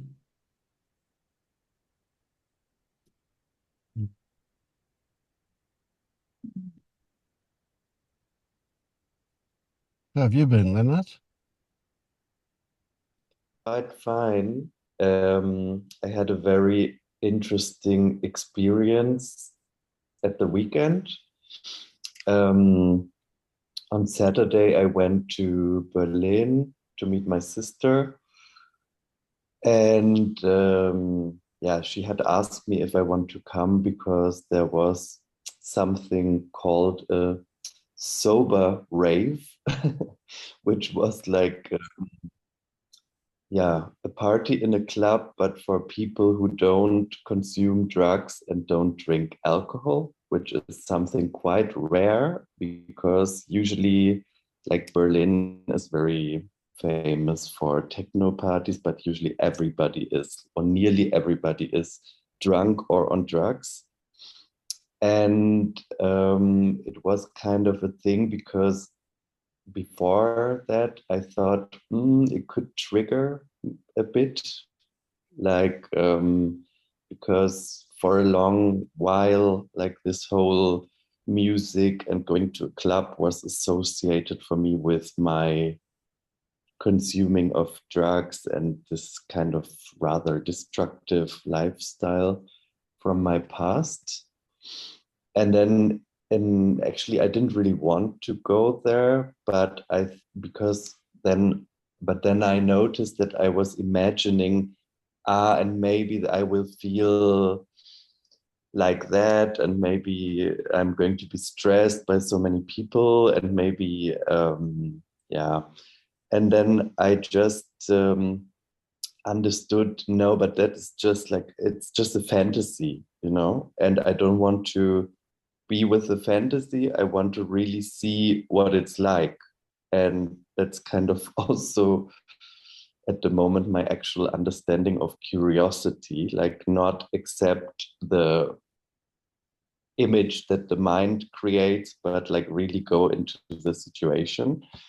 And then actually I was quite surprised because it was really nice. And in the first place, in the first moment, I didn't really like the music. But then I said to my sister, yeah, come on, we just have to try to dance anyway. And it was really like fake it till you make it, because in the end, I enjoyed it a lot. And we moved a bit nearer to the sound system, and then I closed my eyes and I really enjoyed the vibrations of the music in my stomach. And it was interesting because in the first place, in the first moment, I thought it's not what I like, it's not my preference. But then I thought, like, these sober parties happen really just once in a while, maybe twice a year or something. And I remembered, I came here to really discover something and experience it. And then it was like really a release after so many years. I mean, the last time I went to a club was in 2018. And then I really enjoyed myself dancing. I took off my shoes and because it was more comfortable to dance. And then I also felt that it was kind of a nice, I don't know, collective thing without talking to people, just like dancing all together. And that was really nice. It was really something like it had something really therapeutic for me, because before I would have thought all the time, no, it's going to trigger me too much and then I will feel insecure or something like this. But I really didn't. And yeah. A good one. So I like that you were even though you resisted in the beginning, that you went to experience something new, and Mhm. you got into it. That was pretty The good. experience didn't have anything to do with the wild times in my past, and it was not related at all. I don't know. It Did you was just feel the idea when you first heard about it and you were not inclined to go? Did you feel that might trigger those old time things for you? kind of, I mean, maybe there was this narrative of me not enjoying to be in groups of people, Without being drugged and drunk? yeah, No. right. On the other hand, I mean, I knew that all the other people had gone through more or less the same, you know? I mean, most of the people who go to a sober rave were like ex opposites, yeah. I mean, and I found it also interesting because the dynamic was like very different, because I could see that people in the beginning were a bit more shy, or it was like the party was like really slowly reaching its climax. And felt somehow more natural, you know. so I really enjoyed it, and I think once in a while I will do it again. So I somehow discovered my passion for dancing again. Mm. And that you could do it without the help of drugs and alcohol. Yeah, but it was also nice to do it with my sister, like for the Oh, first yeah. time. I mean, it was nice to experience with someone I know, and she didn't like the music in the beginning either, but then we said like, okay, that this is an exercise now. So Yeah. yeah, and then it was also like kind of an experience of being with what is. It's an opportunity to try it out now, and I won't wait until there is another party with music that I like more, maybe. Mm. Yeah, good. Yeah, I like that openness. Yeah. And it must feel wonderful because you were somewhat estranged from your sister for a while, and now you'll Yeah, feel much more close to her. That's really good yeah, stuff. I love that. Yeah. Connection. yeah. We're kind of partners in crime. Yeah. Oh, good stuff. Yes. I like that sense of curiosity and discovery again. I love it. Really good, really valuable. Yeah.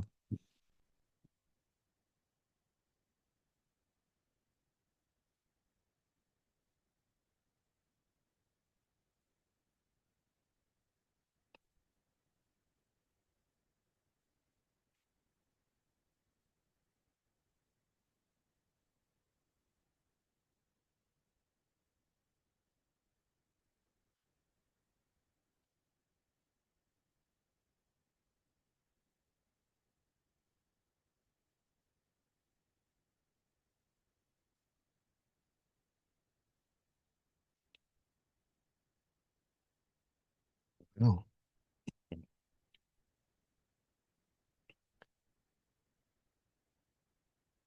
Unless the camera turns on very soon, we'll wind up, eh? Unless anybody else wants to bring up anything that's been stimulated, provoked, whatever.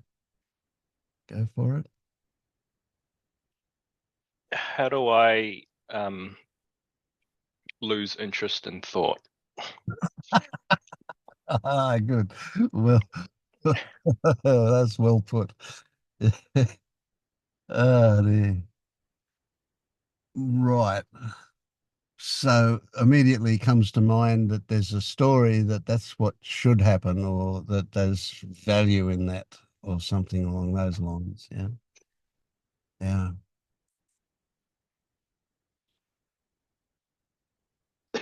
Well, what comes up for me is that it's not anything you can do. There's nothing you can do.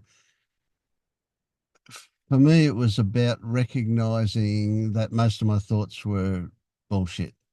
And not that I mean, there probably was a time when I judged them as such, but these days I'm a bit perplexed when people say, oh, they don't have thoughts. I don't know whether I have thoughts or not sometimes. I mean, I do sometimes, but other times I don't. I don't know whether if if I had to describe it, I would say that, well, you might have heard this story before. My tinnitus. I have tinnitus that, and until I say that word or focus on it, I'm not aware that I have it. They're just, but when I do think about my tinnitus, I can hear it. And something about the nature of it says it's always there, but I just don't know it's there unless I think about it, unless I focus on it. But that's a bullshit statement when you think about it, right? So it might be true at a biological level, right, or what we might call an absolute level. But that's totally irrelevant to me. My level is my level of experiencing. So if I'm not thinking about it and I'm not aware of it, then it doesn't exist. Right? It might absolutely, but in as far as from my experience, it doesn't exist. And that's the case for my thoughts. A lot of the time, I'm not aware of any thoughts. But just like my tinnitus, when I start to think about my thoughts, it seems like that they've always been there. But I don't know whether they have or not. It's just the way it seems. So from a practical point of view, if I'm not thinking about them, they don't exist. But I don't know about the absolute sense of them not being there. Now, I do recognize that I have thoughts that are not verbal thoughts or textual thoughts, that they don't come in word form, I have thoughts. Now, for example, here's a brilliant one. This is a brilliant one. Right, so we went off today. We went down, drove about an hour and a bit away from here, and we well, the reason we went was to buy some lawn bowls off some people down there, and we went and we drove.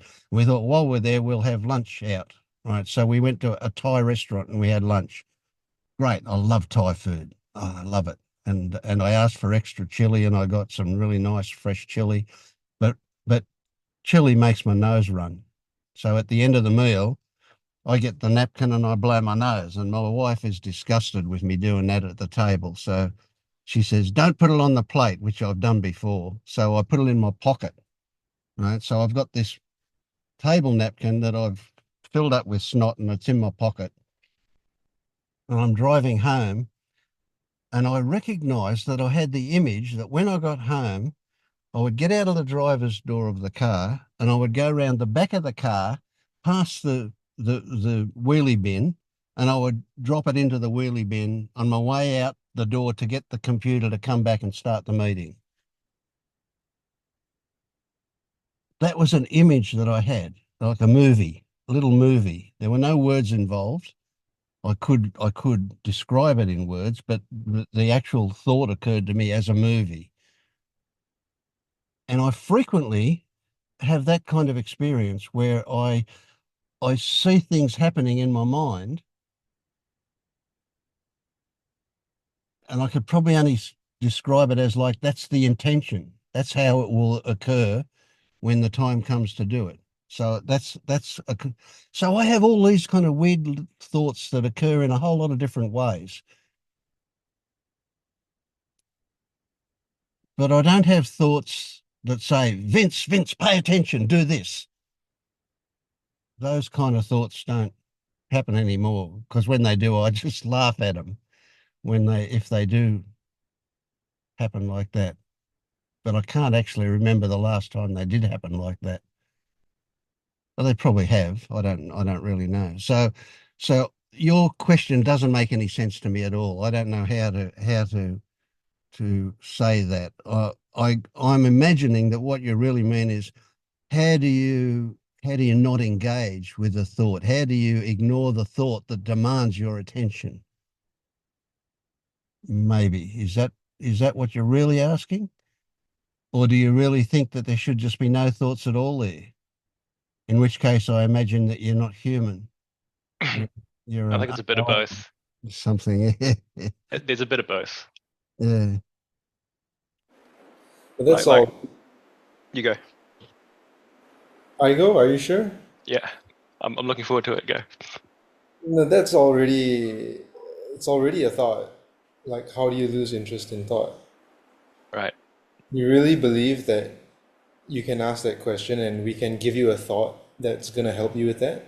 Would be nice. I love that. Yeah. You could only have that question within the narrative that you could somehow lose interest in thought sometime in the future. Right. Which you can't, because none of that is actually happening or can possibly happen, because it's all happening in your head. It's all happening in thought. It's not what's actually happening. It's not what's actually going on.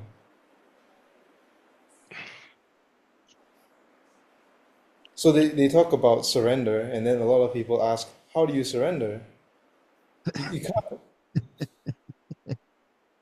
because you're already trying to do something. You're already not surrendering. When you ask, how do you lose interest in thought, you've already taken an interest in thought. So what can you do? The question doesn't even make sense, because there's not a thing you can do. It comes back to that koan. I love that koan that says, how do you do not doing?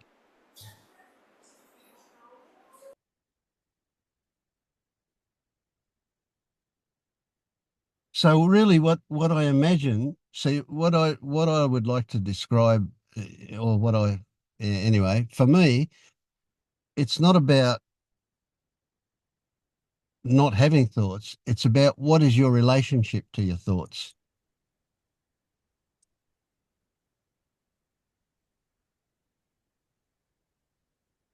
So do you have an antagonistic relationship to your thoughts?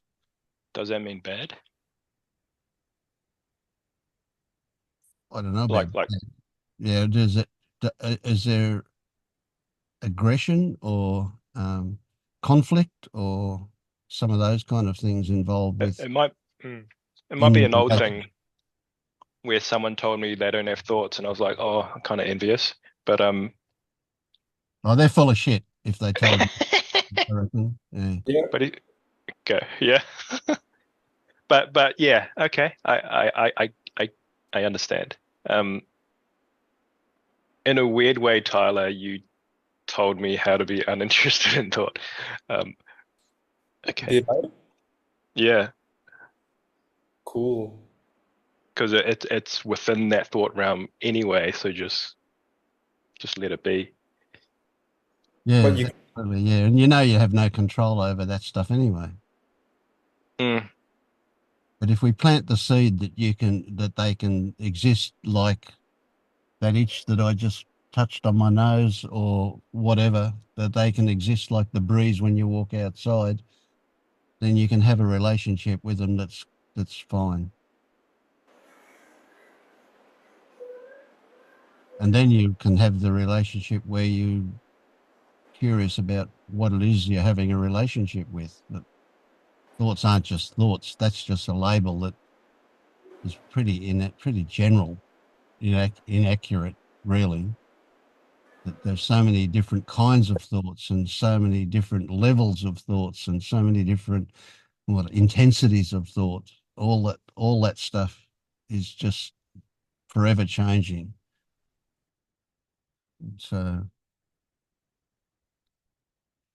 Cool.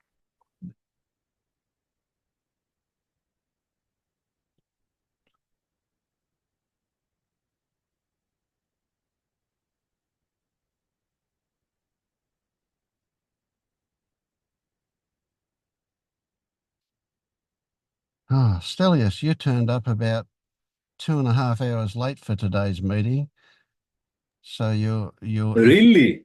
if you're yes, your time zone. So it's now almost 5:30 by my time, and we started at 3. I converted it wrong. I thought you started at my time 10 and it's 10:30. Okay. No worries, no worries. Yeah. So you turned up as we were about to finish up, but Okay. no, we don't have to finish if you've got something you No, want. no, Yeah. it's okay. It's okay. No problem. Good to see you anyway, all. Yeah, we've had a great time. Yeah, yeah. And nobody missed you because we didn't think of you until you turned up. That's good. Yeah. But I'm Yes. pleased to see you. Yeah, I Yeah. enjoyed it. Yeah. Oh, Dennis. Oh, that's sad. And everything else. Dennis just texted, if you didn't get it, that his brother-in-law just died Oh, last night at 51, so young.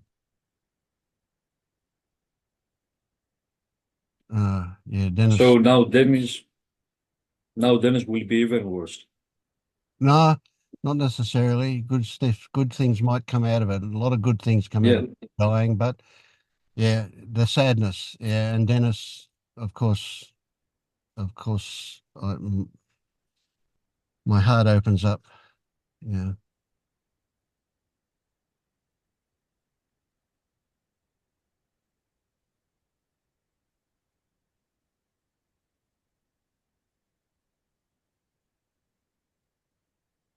Boy, I think how lucky I am. I've lived 25 years longer than Dennis's brother-in-law. Aren't I lucky? Already on that much older. Yeah. 51, so young.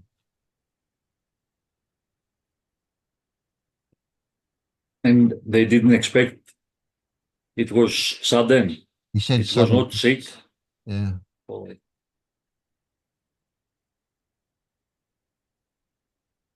But even when you expect someone to die, it's always still a shock when it happens. especially like this and when it's young. Because if you know it's sick for 1 or 2 years, you prepare your mind a little bit. It will not be easy, never, but this is even worse. Yeah, yeah. Yeah, unexpected for sure. Yeah.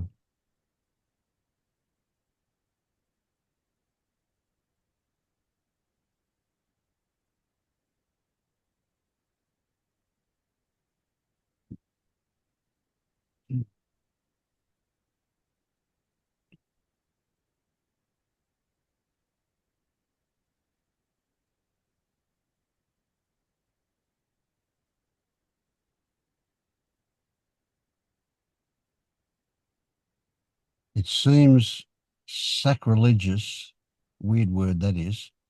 It seems sacrilegious to look for the good stuff in a situation like this. But it does exist. The mere fact that we get to reflect on our own mortality is always a positive thing. Memento mori, I think it's called.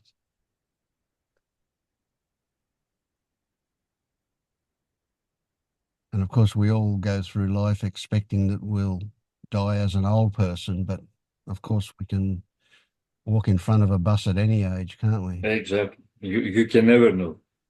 And you know, when you go to a funeral, it's always a reminder, I think, to most of us.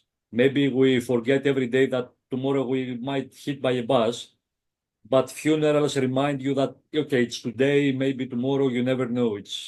Yeah.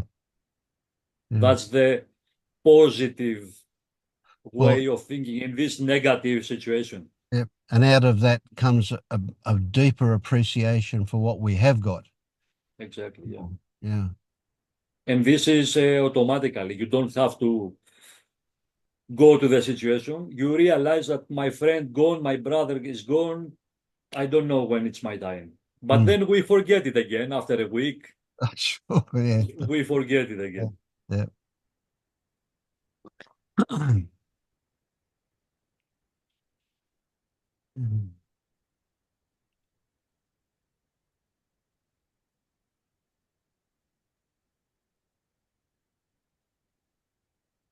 And of course, the big one here isn't just for our own personal, although it is personal. It's a weird one, that one, and that is that in this case it was Dennis's brother-in-law. So of course his wife is his wife's brother. So his wife's grief is going to affect him as well.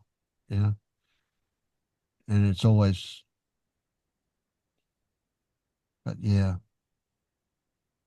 and I'm always stimulated to tell that there's a difference between sadness and grief. And grief has a lot of stories hanging off it about how it shouldn't have happened, and even when we say, "Oh, so young," that's grief, and sadness isn't.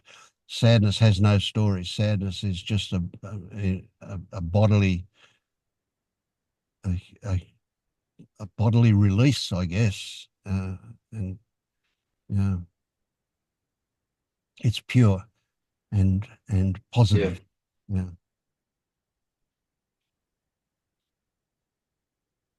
Yeah, that's a nice word. It's pure. When I will remember this, when any feeling is not pure and it's complicated, it's storage. Yeah. Yeah. That's a big one. And you'll see everybody around will be consumed by stories, and that makes it hard not to get involved in that as well. Yeah. Or to get involved, but to recognize what's happening if that happens.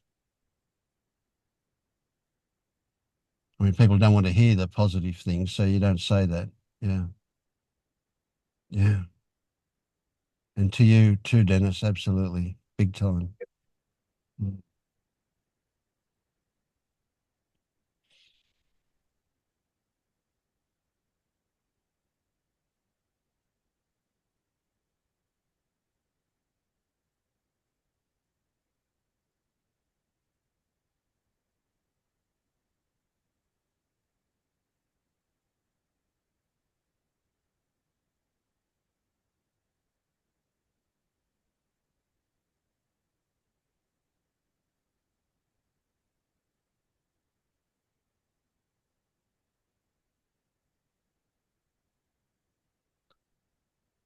And it, for somehow or other, it makes it easy to slip into that quiet place. You know, that I found just a second ago. There I was in a really quiet place, thinking about that. Not really thinking about it, but that was somehow holding me in a quiet place. Yeah. About half a year ago, one really good friend, even younger, about 38, died. And in his funeral, I was in this state. My mind was off. It was really quiet. I cannot explain it, but I remember that day because it was so intense, no thoughts, it was okay, the feeling.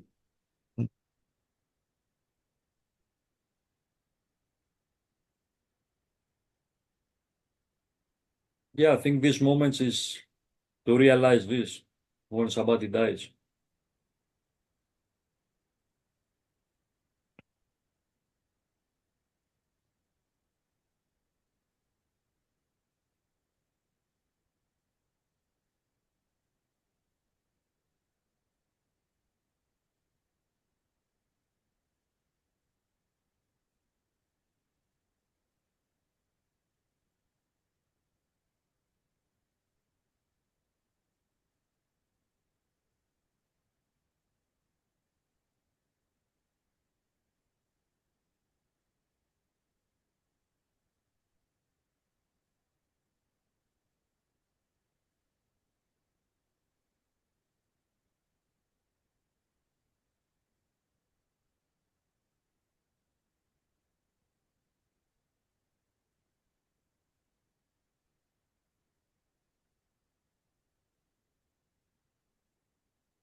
Okay, well, let's wind up for today, eh? On that note.